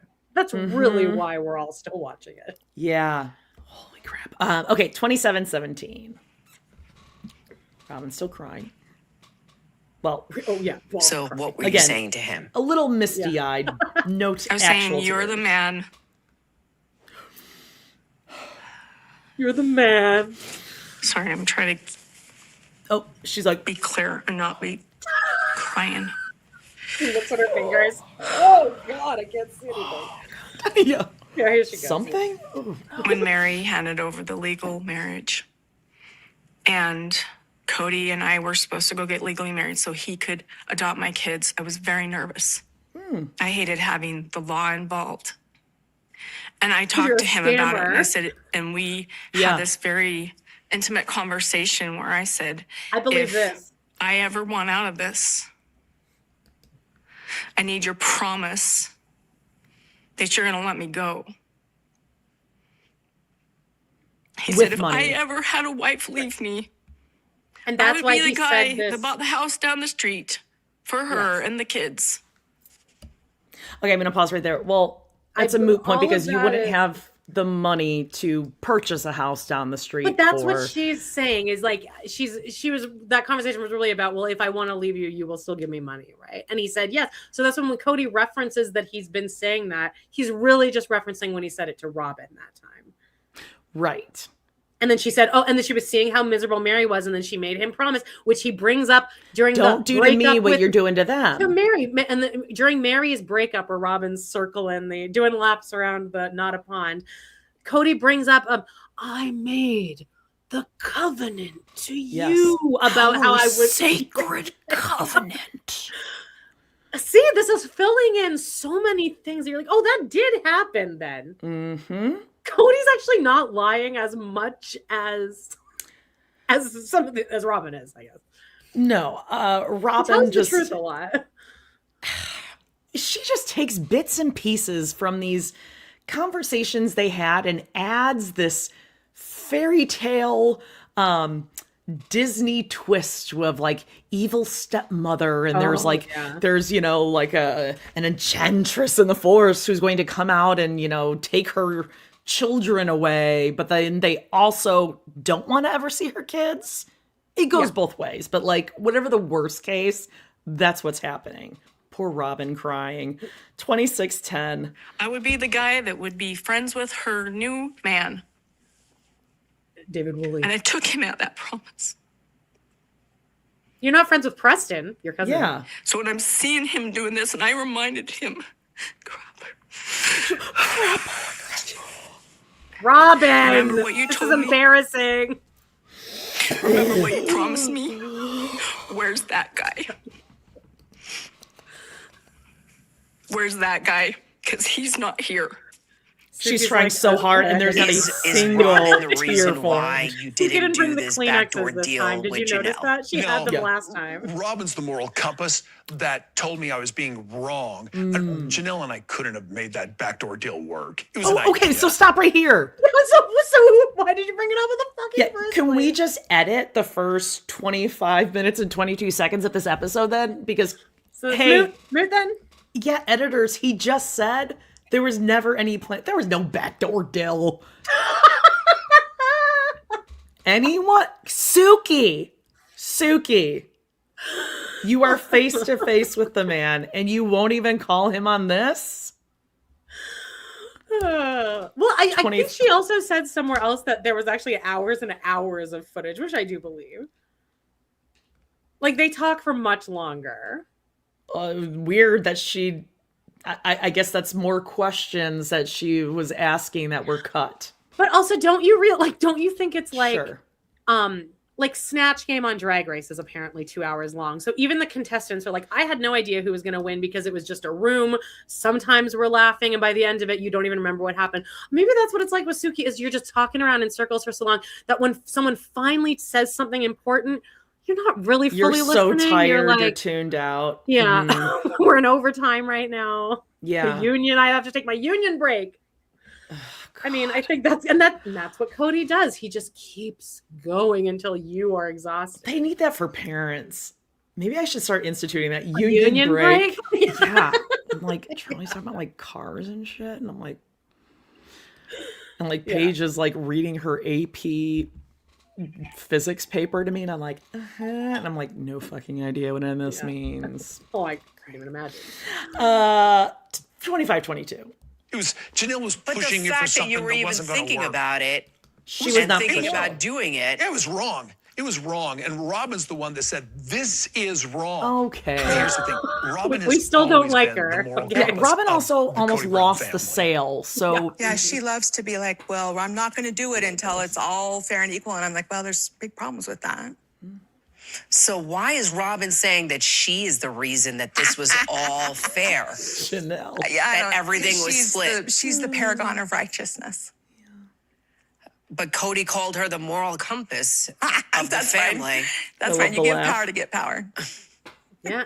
So Genius. why do you think Robyn is saying she is the one who put a stop to what Janelle and Kody were trying to do, which was basically kind of erase you out of the deal and just move forward? I don't know. Mary, be I did smarter not know than what this. was going on, except for that she has wanted to have everything be fair. Who's telling And you I this? think- Bullshit. We all just kind of disagree on what's fair. So do you think that Robyn was the one that put a stop to it? I don't know what she'd put a stop to. I don't know. I don't know. There's some things that I'm still confused at. I don't know what she put. Well, when I asked that same question to Kody, Kody said that she's the moral compass for the family. I'm sure she is a moral compass for him and her That's a pretty and their good thing. family. But he says for the entire Brown family, everybody. It's really rude. Like, she's not my moral compass. I pretty have good my answer. own moral compass. So, Do you understand the distrust that she has for Oh, you and yes, Kody? yes. That this would not be taken me, care of later? Not me. Not me. Not I me. have said from the beginning with her, I Oh, would be God. taking care of this. There's nothing that I have done that would make Mary question me. Robyn, You you know how made her she fights divorce right Kody. there. Whatever. You They made have her their- divorce Kody so that you could marry him. There You is think she does? nothing that I've done besides ever. take all of the money from the sale of her home. So she had to rent a home and move from it. And then move from that one. And then move from that one. Yeah, and then another thing, as we said in that murder tarp episode, Yeah. Kody wants to leave. And as we find out, Robyn, and she will admittedly, begged Mary to stay for like how many years longer? 3 years longer. So Robyn was the sole person that continued to try to scam Mary. Kody was trying to politely have her exit for years. So she is worse than Kody. And Kody was being very nice on that murder date. It was painful to like we were saying, we're like, he's actually being very kind to her, and nice it's embarrassing to watch her. He's letting her down so gently and with no doubt. Like, he's not leaving any room, except maybe at one point he got like a little confusing, but I think he just truly got confused because she broke him down. Yeah, like it's 12 p.m. or it's 12 Mary midnight. was gray rocking his attempts to dump her. Like, she wouldn't let him dump her. And then Robyn begged Mary to stay for years after that because she wanted that money. When he said, "I'm not coming," and he was sitting way far away from her, was still like, Mary, I'm not really comfortable here. And he's like, giving her the out of like, kissed you. Like, if I just jumped over there right now and gave you another choice for to kiss me. And he's trying to give her the out of like, of we both don't want this, right? We can agree that we both. Yeah, he's like, Mary, we both know, like, we're for me. Neither of us are trying as hard as like we should be, She's like, I'm still in love with you, Kody. And he's like, oh God. 23-17. Crap. Mm-hmm. Not me. Not me. Kody and I are not the same person. And even if I am loyal to him and I love him, I do not agree with things that he does. I do not agree with his attitudes all the time. Oh, yeah, he must be awful to live with. Holy shit. I think she's awful to live with, too. This is a miserable. They do this to each other, and they love walking into Alcatraz is the same vibe. I have a very strict moral compass. Sounds like a good time. Yeah. I mean, if they ever want to keep Aurora and Brianna and Areola under their roof for the rest of their lives, just have them go out and about into the world and tell everyone the very strict moral compass. Her only swear word is crap. Crap. That's a load of crap. 22-43. Because I don't believe her makeup is she's doing this. So stupid. So stupid. Mary does that too. Mary does that when she cries. I don't believe in this kind of crap. I believe it's wrong. What is wrong? Say something. When Robyn found out about this backdoor deal, now Jen is gone. Jen is now should have gone, told you about it? Yeah. I think that if anybody else knew about it and I was being kept out of the loop and it was something kind of against me, I would think that it would have been very respectful for somebody to tell me. Okay, well then don't go AWOL and not answer the phone. She said, I haven't talked to Kody. I haven't talked to Janelle. I haven't been talking to anyone. Yeah. Yeah. Like Kody said in Tell All One, where he's like, that's not true. Mary wasn't returning anyone's emails. And we believed him. The reason Janelle was talking with Kody was because he was talking Mary to her. said last week, I wasn't talking to anyone. No one could get a hold of Mary. 2201.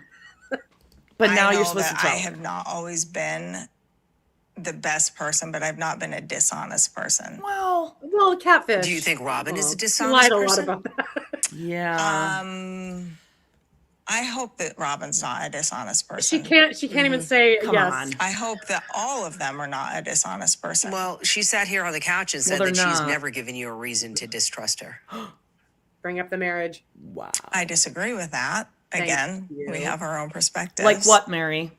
What do you mean by that? I disagree with that, unfortunately. As painful as that has she given you for her to hear, reasons to I disagree distrust with her? that. I know that this is what's going on. I know that Kody and Janelle are talking like this. Right. And I'm worried, okay? I don't trust Mary at this point, but I am still looking out for her. Right. And she was telling me she thought she should get all the proceeds from her house. She thought she didn't have to worry about what Kody and I had put into Coyote Pass extra from everybody else. So it was like, I was like, Mary, we're trying to work this out. Come on, please, can we figure this out? But I didn't trust her enough to tell her what was going on. Okay, wait. Let's. This is really weird. Real weird. So she was talking to Mary. Except that's talking. No, they weren't. I don't believe that for a second that they. Because if they were talking about it, if she were talking to Mary, wouldn't that be a backdoor deal? Yeah, but they weren't. But she was talking to Mary, saying, "Mary, come on, we should figure this out." But I think she's. That's what Janelle said to Kody, and Janelle was doing a backdoor deal. So right.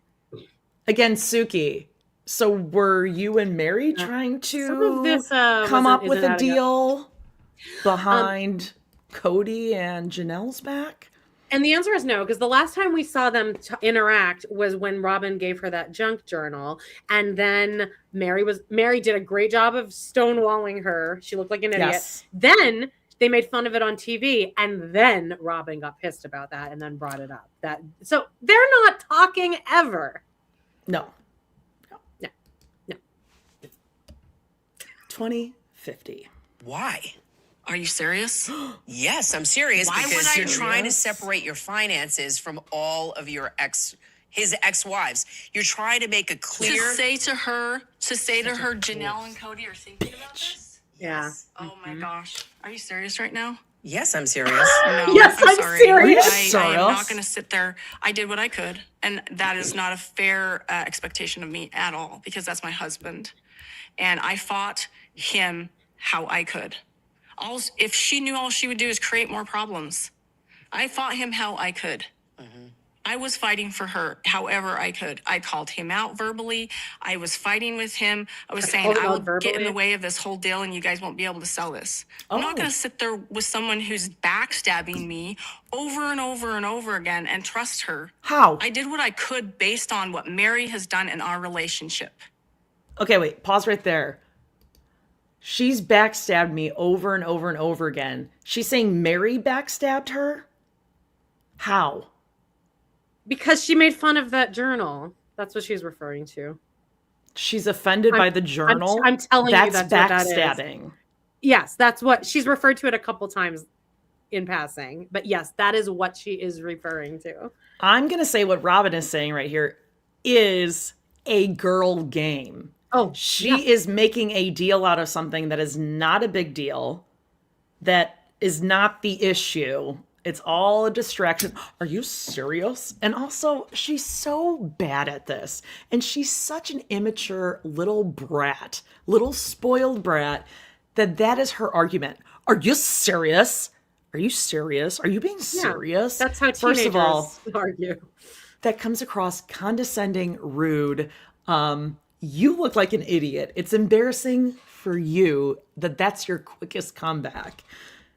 But again, it's frustrating because Robyn doesn't realize how bad she is at this. And that's all we want. I know. I want her to know how stupid she is. We want her to know that we know that she's dumb. I have an update on the Sweeney Todd poster. Brad got back to me. Breaking shoes. McPuny Pants with a super sticker just in time. Puny Pants, tell her what happened. He said, no, I had to get rid of so much last time I moved, with like the saddest sad face emoji that exists. Like, I hope you're doing well. No. Yeah. Did he donate it? No. What area do you think he would have gotten rid of it? Donate. I don't even know where he lives. I don't even know where he lives. Well, that's too bad. Okay, well, I'm looking for a Sweeney Todd poster. That's even the next thing I look for on my vintage thrifting adventures. All right, 1953. You serious? Serious.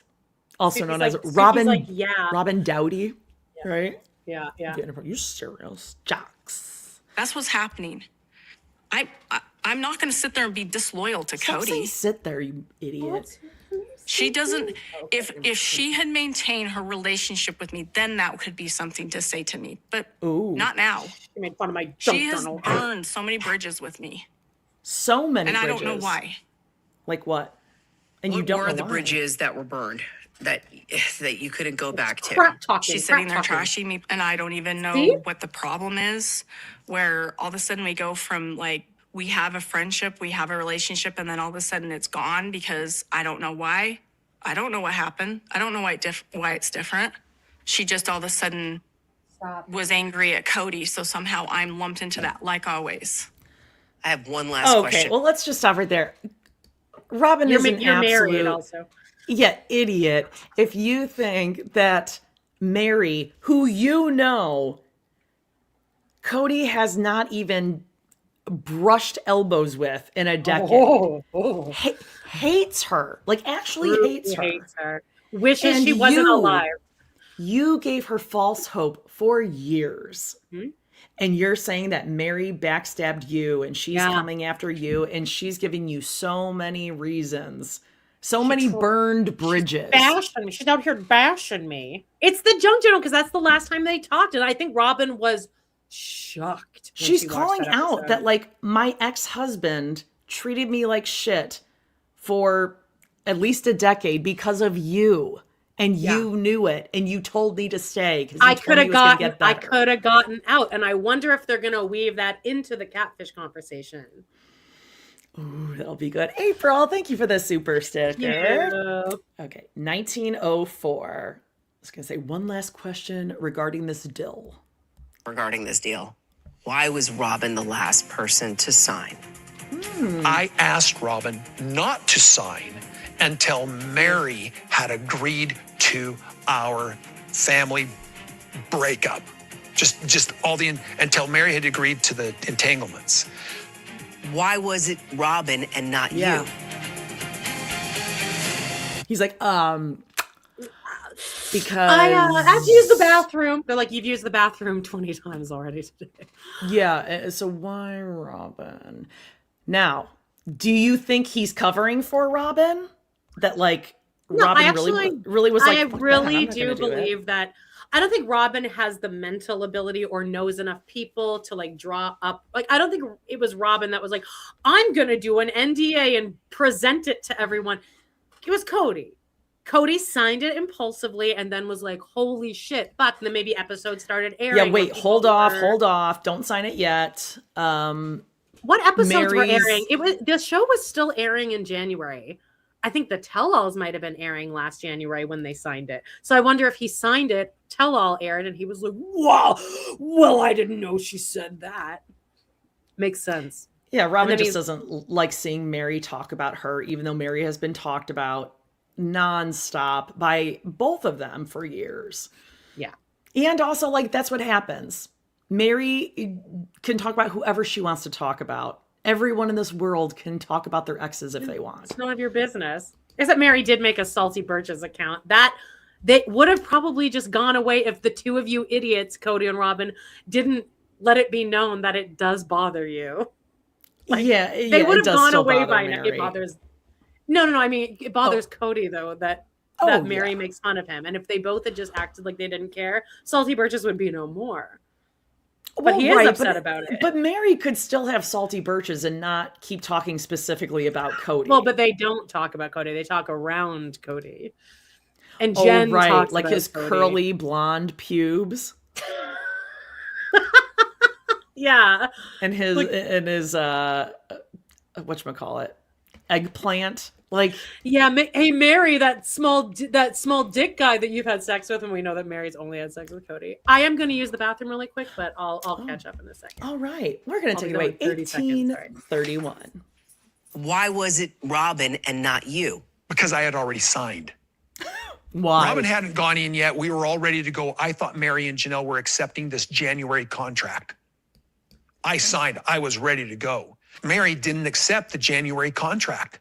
So I was just like, Robyn, just don't go sign. We're just holding until we get this entanglement separation finished. And that was the process. And so finally I went, we will allow the sale with her 25% and hope in the future that we can finish this negotiation out.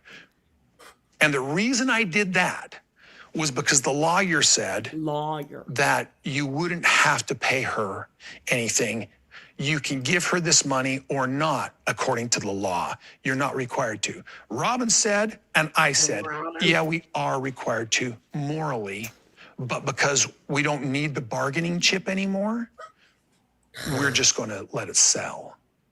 And so we went ahead and closed. They got distributed. And right now, I think Mary's, I mean, we're talking now. I mean, we went through this whole stink storm. and now I think it's almost over. No, it is over. Mary will get paid. Everybody's going to have their money. And I'm going to be bitter because they sat there and just talked to me the whole time. God. This experience. Okay, I'm going to stop there for just a second. So Kody said right from the beginning in January, he signed, Janelle signed. So it is. He got all excited, ADHD, Kody. And Mary signed. He got all dorked up. He gets to sign Kody. Exactly. Brown, Let me get out my pen. And Robyn was sitting with a lawyer and a pen. Yeah. I mean, yes. He's the one person that loves closing on a mortgage because you get to sit there for 30 minutes and sign 1,800 documents. Yeah. Oh, well. Time of his life. He's like, my wrist is going to be sore by the end of this. Yeah, for sure. Beaker Face, this is what I'm thinking too. He says stink storm, but then proceeds to say shit 10 times afterward. Just commit to curse words. Absolutely. It's the CSCC. Chicken shit chit chat. That one kills with Ariel and her friends. No, I mean, that it kind of does make sense that if he signed it because he was dorked up, Janelle signed it, and then Mary said, no, I'm not going to sign it because that NDA is in there, and then also the sale of the other house. Her attorney was probably like, no, don't do that. That's two separate things. Like, you're probably going to get fucked on the land, so that's going to be whatever. And maybe her attorney said, like, let him sit there, let them kind of sweat it out, see what they come to you with. Like, they may come on their hands and knees, Kody and Robyn, be like, we got to fucking sell this. I think they were waiting each other out. It was a game of chicken. Yeah. Hey, careful. So I kind of get that if Mary said, I'm not signing it, then it wouldn't make sense. She's not really losing I'm not anything, defending honestly. Robyn, but that makes sense why Robyn didn't sign it either if Mary wasn't going to sign it. But Mary signed the January contract, yes, but Robyn isn't going to sign it. Robyn doesn't want to sign the January contract with the three of them unless Mary now signs the NDA / new agreement. So that's what the holdout was. But Mary she wants the other thing as part of it. Yes. God. But can you also imagine? Can you imagine being Mary and Robyn being like, the day of being like, well, here's an NDA. And now in present day, Mary being like, I don't know if Robyn's dishonest. Are you fucking kidding? She waited till the day of you. She made you wait 3 months. And then you almost lost the sale. And that Robyn is still saying, well, no, Mary never told us that she didn't want all the proceeds from the house. She told me she wanted all the proceeds. And Mary's like, no, I relented right away and was like, yeah, like, that's fine. He's going to get half. That's fine. And also, what point is Robyn making there? And Mary should get all the proceeds. But that's where Suki could have been like, hey, Robyn, when did you find out that Mary finally agreed to that housing? Because she said it was back in January. When did you find out? Again, no follow-up questions, no timeline. Remember how they got the jinx by handing him the envelope and he had to read it? What if Suki just handed Robyn her Victoria's Secret statement and say, can you just read this out? If you can just read this out. They paid them all. I just sat there and they paid them all. For her bills. I put the bill on the counter and they paid them all, of course. They paid them all. Every single one of them. So good. They got you now. Or something like that. Anyway, it's a great documentary. Never forget, Robyn was super horny in the aftermath of the Columbine shootings and conceived her first child. She was so fucking horny. Sicko. I don't know if she ever gets horny. 1659. Yes. At Coyote Pass really set me forward on the apology stuff. It was so toxic that I just realized that it was like I was in the heat of it at the time after everybody had been paid. We know how you get settled excited. in. I was like, this has to change. And that's when I went to Robyn and said, I have this idea and I want to apologize to them because I need this sort of tension that's in these relationships. I need them to stop talking about me. So that was the primary thing. You also had an apology with Christine. Yeah. And during that apology, the conversation had turned into a deep idea of developing a friendship with you and David. Oh. But then there was like a line drawn in the sand during that conversation. Yeah. Let's take a look and then let's discuss. Okay. Can you pause it here before we show this clip? Because now all of a sudden at the Tello, we are seeing this conversation unedited for some reason. Like, I don't know why they do that. It's annoying. But also, I would like to know in the comments right now, all you lovely people, where are you guys on David now? Because people have been getting mad at us for like turning on David, not in a mean way, but just like, oh, I thought we liked David and he seems nice, but like, this is not his best look. I think he should have just shut up and let Christine talk over him, because he said way too much. And it seems very clear to me that Christine wasn't really that upset by this. David was upset, got jealous, very controlling. And then Christine was like, yeah, I'm mad too. Yeah, you're right. I am mad. I don't know if, I don't think they were mad. I think what happened is like they got back to the room, and the more David thought about that, like David thought 100%. He was going to go in and he was going to have the upper hand and he was going to take Kody kind of off balance a little bit. Yeah, but and that's not what happened at all. Yeah, and David on the, the way up to the elevator or whatever, he was thinking of all these things he should have said. And he's disappointed and pissed at himself that he kind of came across as like a simp, because he's like, oh, you want to go to Moab, it's so fun. Oh, please go to Moab, please. I know you don't want to go, please. Like, and so now they have to be like, I mean, we just held it together the best we could because we were so mad. Yeah, and Zaleska said this too. It's a good point, and I agree with this. That Christine has never had somebody being jealous about her before, so she's seeing that as a great quality. Yeah, but it's really not. He's also just controlling, just like Kody. But Christine is seeing this as like, this is great. Like, I've never had a man be jealous, but it's also not great. Because I don't think she actually was that upset about it. I think we're just seeing some similarities with Kody and like the way that David kind of showboats a little bit, or he, he likes to talk. He kind of likes this whole thing. He's a poker. He's a jabber. I like the drama. I love the drama. Right. And we don't like that because it reminds us of the same things that give us the ick about Kody. And a lot of men, I think, in general. Oh, by the way, chat, not huge fans of David. Got a couple David. I think he's a good guy. I don't think he's a bad guy. I think they're happy together. I don't think he's a bad guy, no. I think we just initially didn't realize how similar in certain ways he is to Kody. And we just want Christine to be, like a Beyonce. We want her to, not have to ask David if she can order things from Amazon or see if what she's ordering is too much or too few. I think we're just a little, I'll go one step further and say I think that Christine regrets marrying him. No, okay. I do. No. I see moments where you can. I think there are minuscule, like split seconds where and then she lets it out of her head where she's like, oh, I think I could have found someone a little better in this. Oh, really? I absolutely do. I think there are times where she gets scary, where she's like, oh God, that reminds me of him. Like, oh, I don't know. Okay. Let me know if you agree with me in the chat. I'm sure people will let me know if they don't. 1605. Do you want to meet together? I wanted to apologize for how we broke up, for how it all went down. I want to apologize for being angry about it. I also want to just acknowledge the good times. I get where you're coming from in a lot of ways. I don't get when Cody's you laughing. say things outwardly, but that's you. But when it comes to feelings, I get you.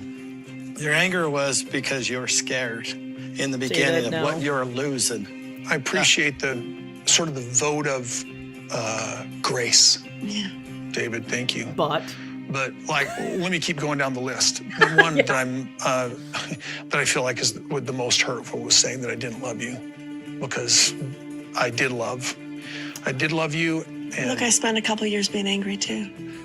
I was get it. angry too. Ooh, Robyn's not happy. It was a kick. Like, that was a whoa. It was pretty shocking. I'm apologizing for being angry, though. Thank you. No, I'd love you to come to Moab with me. I'm not really that interested in it, but thanks. Ooh, okay, hold on. I just had, that was such a, I'm really not interested in it, but thanks. Oh, I would rather someone be like, ooh, no. Yeah. Than say that. For some reason, that was worse. It's there. I don't like that. Yeah, like, oh, that was a cute attempt, but like, of course yeah, not. Julie says, Kody to David, that's nice, sweetie. Yeah, that's nice, sweetie, but like, I don't. So cute. Yeah. I don't like do stuff with the underlings, and that was very, very uncomfortable. And more on David's side, though. Cody's in power here. Let's also just remember before we jump in here, Janelle and Christine were upset that Kody said, I never loved you or I didn't love you. They were upset about it. Yeah, of and they were course. saying that their kids were hurt and upset. Christine talks about it in her book. How McKelty called her and was like, oh my God, Mother, I can't imagine a worse fate, Mother. Yeah. Okay, 1454. You'll be safe It's so with much me. fun. I love it. You'll be safe with me. Just I need to honor this, guys. I just got something to say. This is really kind. It's really good. But I really this don't is want kind. I'm not trying to be Debbie Downer. It's just an issue of managing expectations. So I just want to be careful that we're not stepping He's into a putting them realm down gently. that doesn't quite work yet. Like he did with Mary. Yes. Okay, I'm gonna pause right here. It's at 1422. Pause. No, this is exactly like Kody was. Yeah, breaking up with them. He's like, listen, I know you guys want to like get along and everything, but I have no interest in being your friends or like having any sort of a friendly relationship. So I just want you to manage your expectations that this is the dusty trail now. Yeah. I just wanted to come give you my apology and we're all good. I mean, clean slate. Yeah. We'll move on from there. I love how one of his points is, this is kind. Yeah. Oh, all right. By the way, I love the chat because there is like a good discussion going on here. Some people do love David. I agree that it's not fair that David has to deal with all of us, the likes of all of us. And I will say he's pretty unscathed in general. Like Amos, people fucking ate Amos alive. But also David did seek out a reality TV star, as someone said up there. And it does seem like he likes the cameras. Yes. Which irritates me because it reminds me of Cole and Chelsea from Teen Mom. He's not a bad guy. I really love though. you. Come to Moab. I'll keep you safe. I promise. He said, "I'll keep you safe." I didn't realize he said that until we pressed play. My blood sugar is gonna spike. He says, I'll stay by your side the whole time. I'll even test your sugars if you want. He's on drugs. I swear. He's. My God, like that's really embarrassing when Kody is like, I just got better things to do, to be honest. It sounds really boring. Like, kind of losers. And I think David is a little sassy about it now, which I would be too. I'd be like, fuck, I'd one chance. Yeah. David went in overconfident. Too confident, I think. 1422. They seem healthy and whole in their relationship. I want Christine to be able to just release it, just this experience with me. So I want her and David to feel free. I want her to feel go on in love. I watched their wedding. You watched their wedding? Yeah, I watched their wedding, and I was smiling through the entire thing almost. It was fun to see because Christine he thinks it's because of him. That narcissist part is like, this happened because of me. I set her free. So you were happy for her? Very happy for her. Yeah. There's a couple of big issues in your marriage with Christine, and one of them was you're not being attracted to her, right? Did you want to address that to her? Yeah, because that was just when we were married, when we first married. I want to say something sweet about Christine. We had this marvelous experience. After she has our first child, she Robyn's gets this punching professional holes job. in the drywall in the back. Broke. And her and I are at a It's okay, I got it. where she tries on this drywall since pantsuit. 1980. We're in the middle of a move, and she's going to have this new job, and I just like, you look so damn good in that pantsuit that you have to have it. Robyn is imploding. Christine and I had our very, very sweet experiences. Can you pause it right now? Yeah. I want to point out that in Kody telling this story that is supposed to make Christine feel sexy, he's not saying she put on this pantsuit and she looked beautiful. I thought she looked beautiful. He said she put on this pantsuit and I said to her, baby, you look beautiful. And she felt great. He's telling the story in a way that's like, look at what a great guy I am.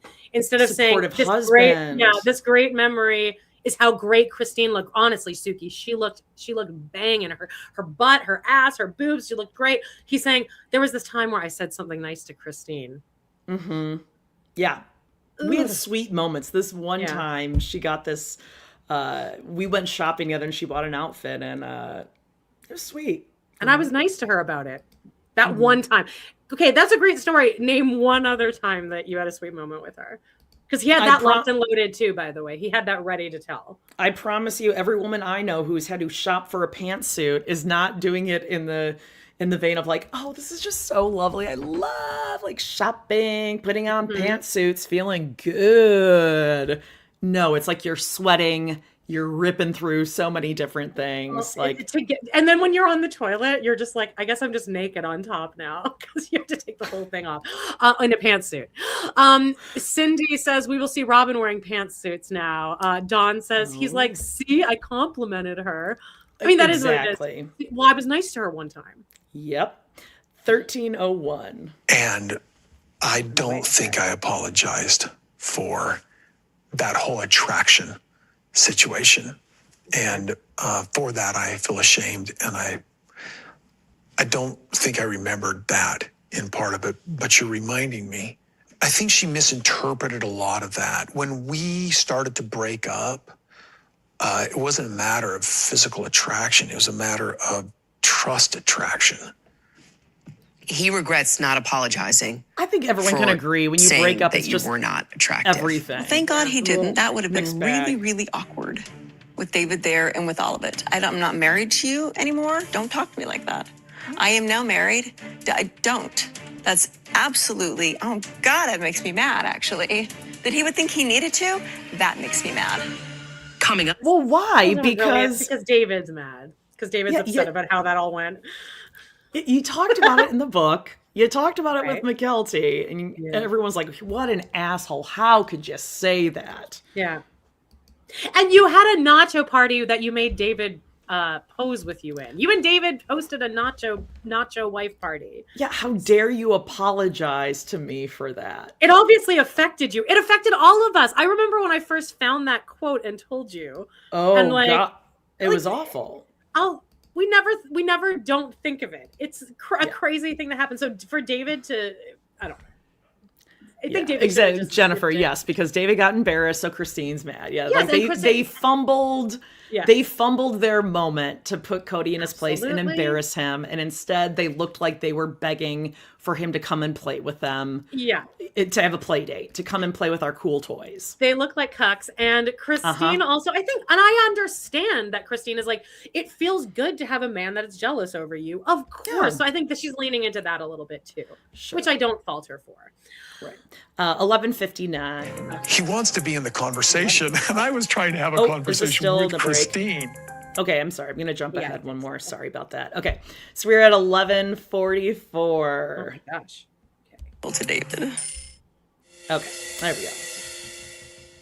He regrets not apologizing for saying that you were not attractive. He has no right whatsoever. That's playing a game with me. That is playing a game. No, that is inappropriate. It's a good thing he didn't. We might have walked out. There's no way. If he needs to come to terms with that on his own, then he can come to terms with that on his own. He has nothing to do with me. Okay, well, he also has a specific memory of a pantsuit when you guys were really broke and you were going back to work. Oh, my burgundy pantsuit. Yeah, and he talked about this burgundy pantsuit. That was a fun pantsuit. Choose that pantsuit? I do. Oh, God, no.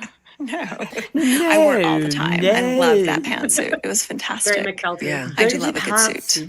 Like, did you know that he loved that pantsuit on you so much? So it made me God, love why it are we more. talking about Yes. this? I mean, I don't care. This is the follow-up question. And that's the thing too. I don't like Yeah, have this conversation Jesus. about him liking how I used to look. I don't even want to have that conversation. Yeah. That's just gross to Feels me. out I'm of like, balance. I really don't care. David likes how I look. David loves how I look, and I know that he loves how I look because he tells me all the time. Do you think Kody was being sincere in this?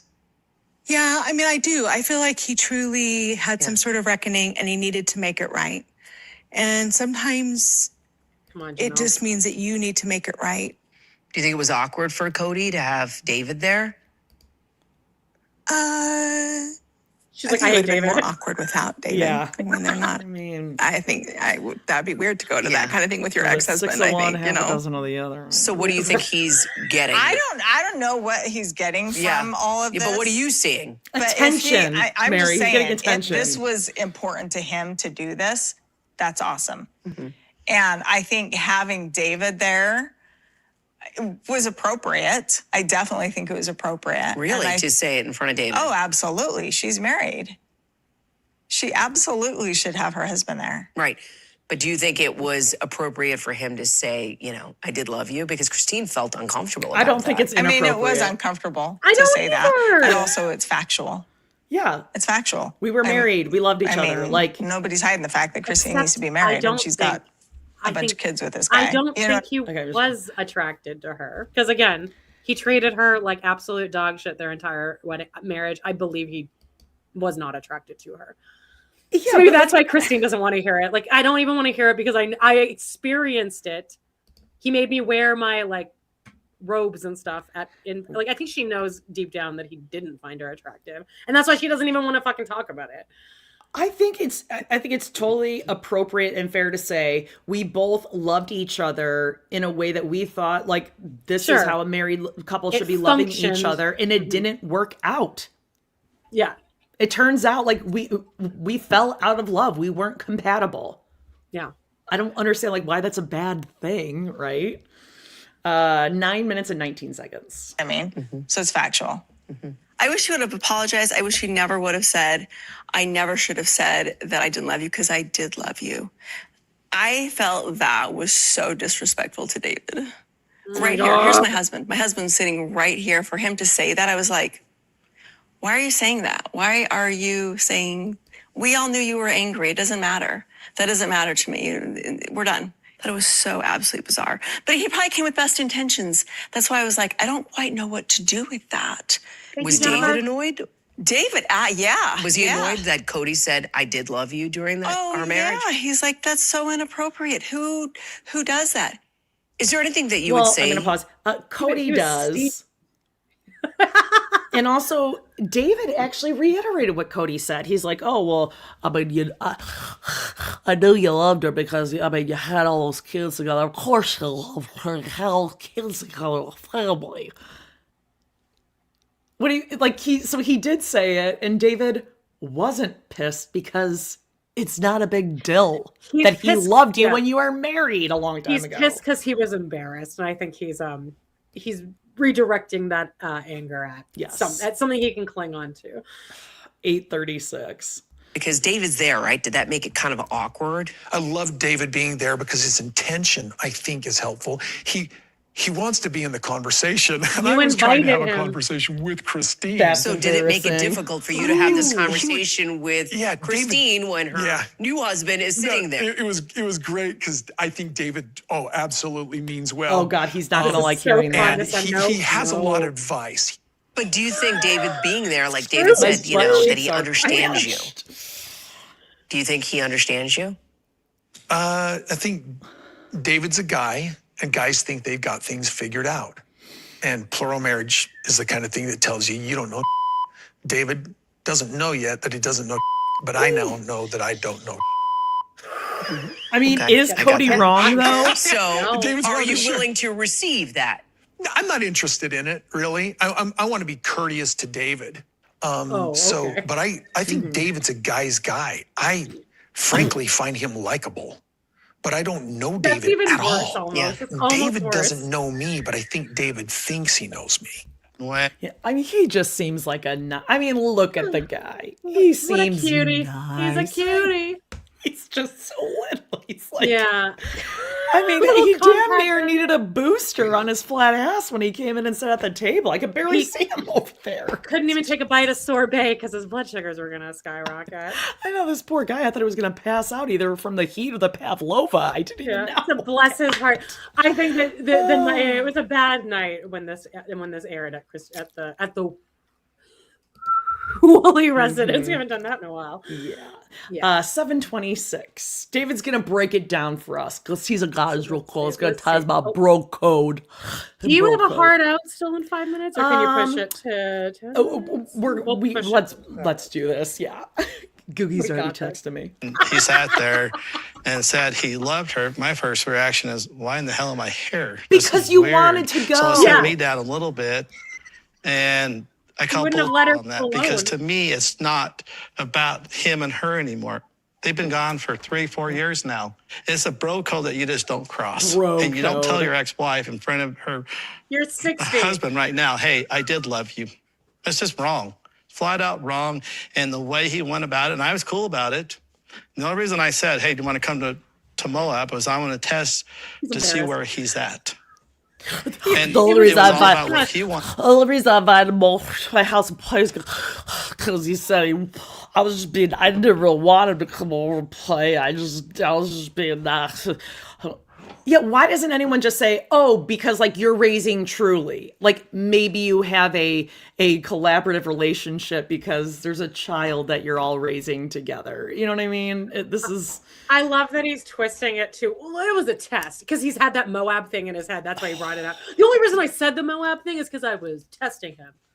Sure, David. Gotcha. Yeah, because Christina's like, I had to reach in with a shepherd's hook to drag you out of the room. Remember, Christina's like, I have to take a shit. Yeah, like, please, Kody, I come just with me to shit my Moab. pants. We gotta go. Yes.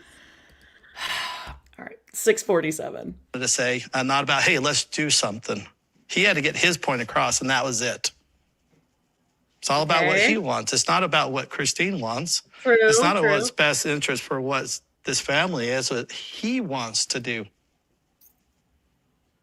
Did he know that you were feeling T-Rex awkward arms. when he was saying, by the way, Christine? I don't think he would ever know if you're awkward or not. Yeah. No, nobody would. I wouldn't even tell Christine until the next day because I didn't want to spoil the moment because it's like, where in the hell's Robyn at? This is weird. Your ex-husband across the table from you saying, I did love you. But didn't he invite you and Christine together for this apology? Yeah. But shouldn't it have been couples? Why wasn't Robyn there? Robyn would have made things so much why did worse. you Okay, well, the reason David. Robyn isn't there, all of the women said they didn't want Robyn there. No, I That's won't go. I won't go with Yeah, Robyn there. it would have been inappropriate for Robyn to be there. And I agree look with how that. Robyn Because they had a relationship with her. They don't.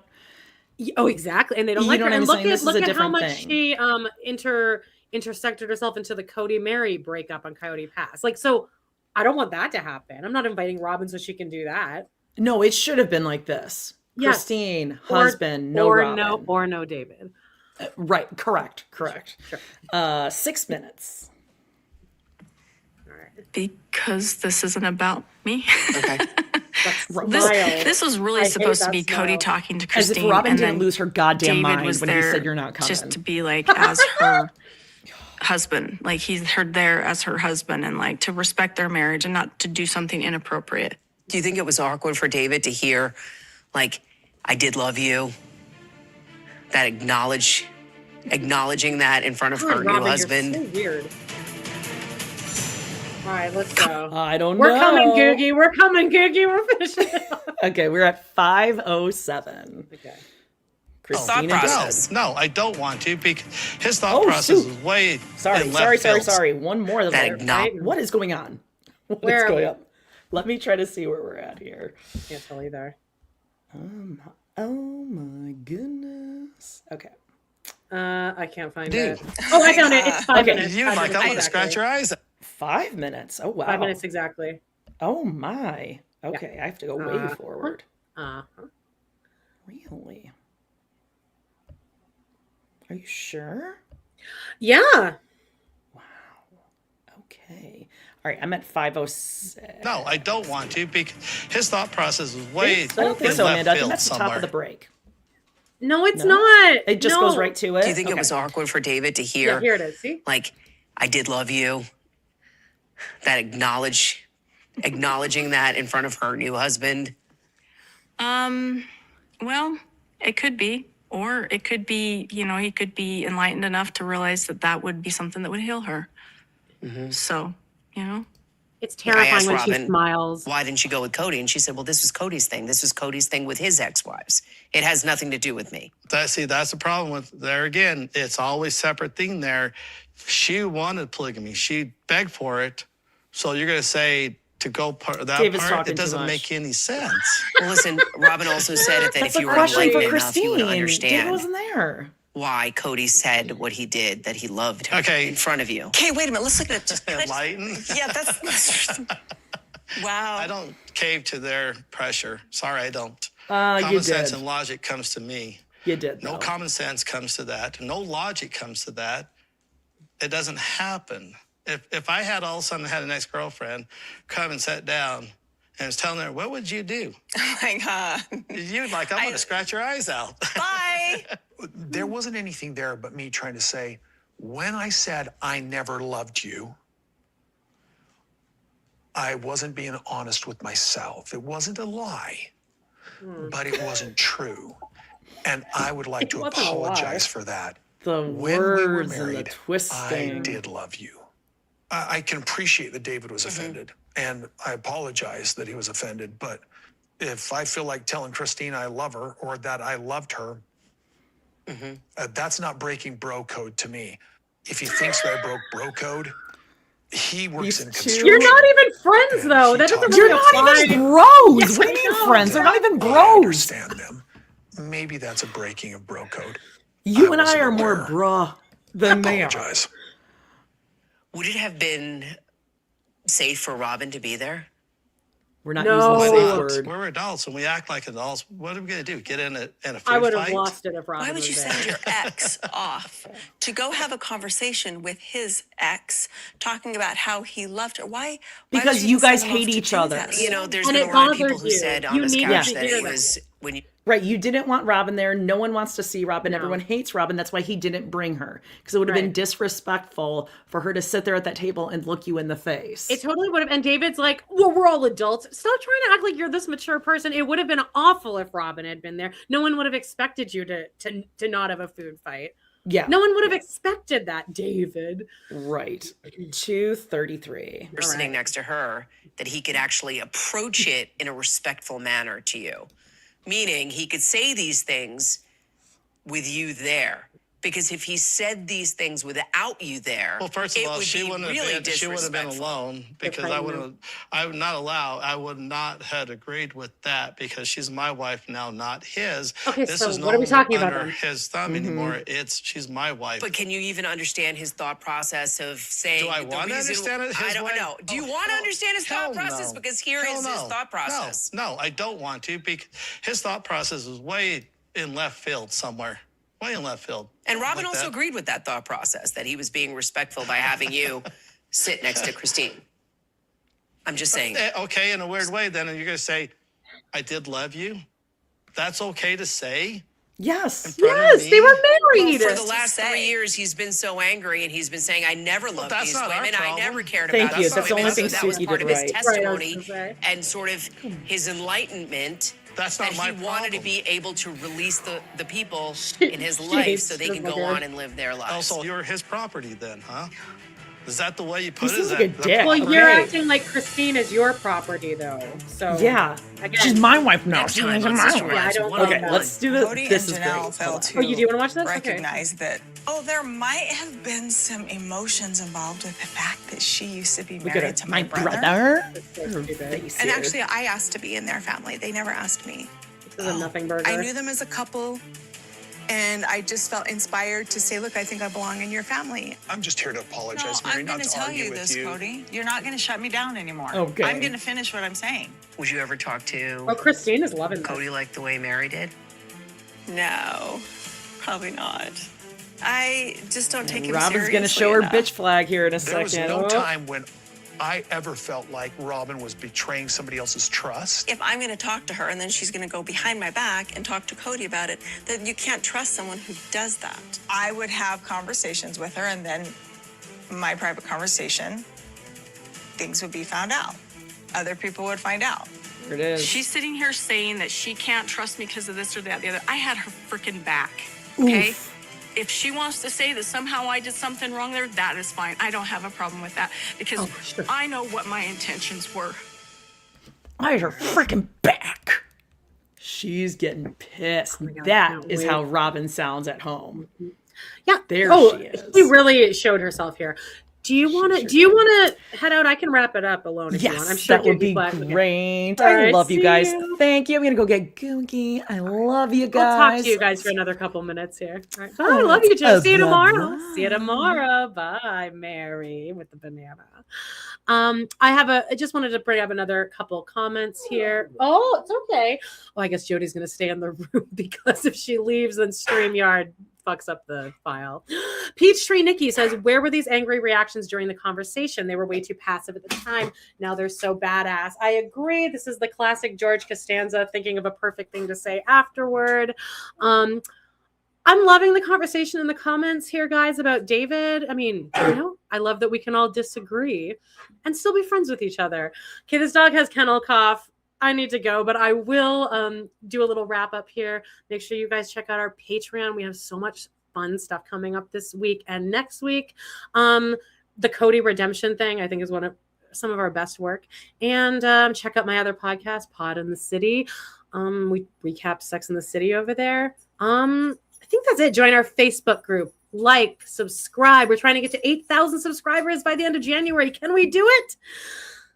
I think that's it. I do love you guys very, very much. Yes. Okay. All the dogs. Everyone says hello. And you know what? We are all adults. You are all adults. Amanda, you're being so brave. Yes, I'm sweating. You're all adults. Bye-bye.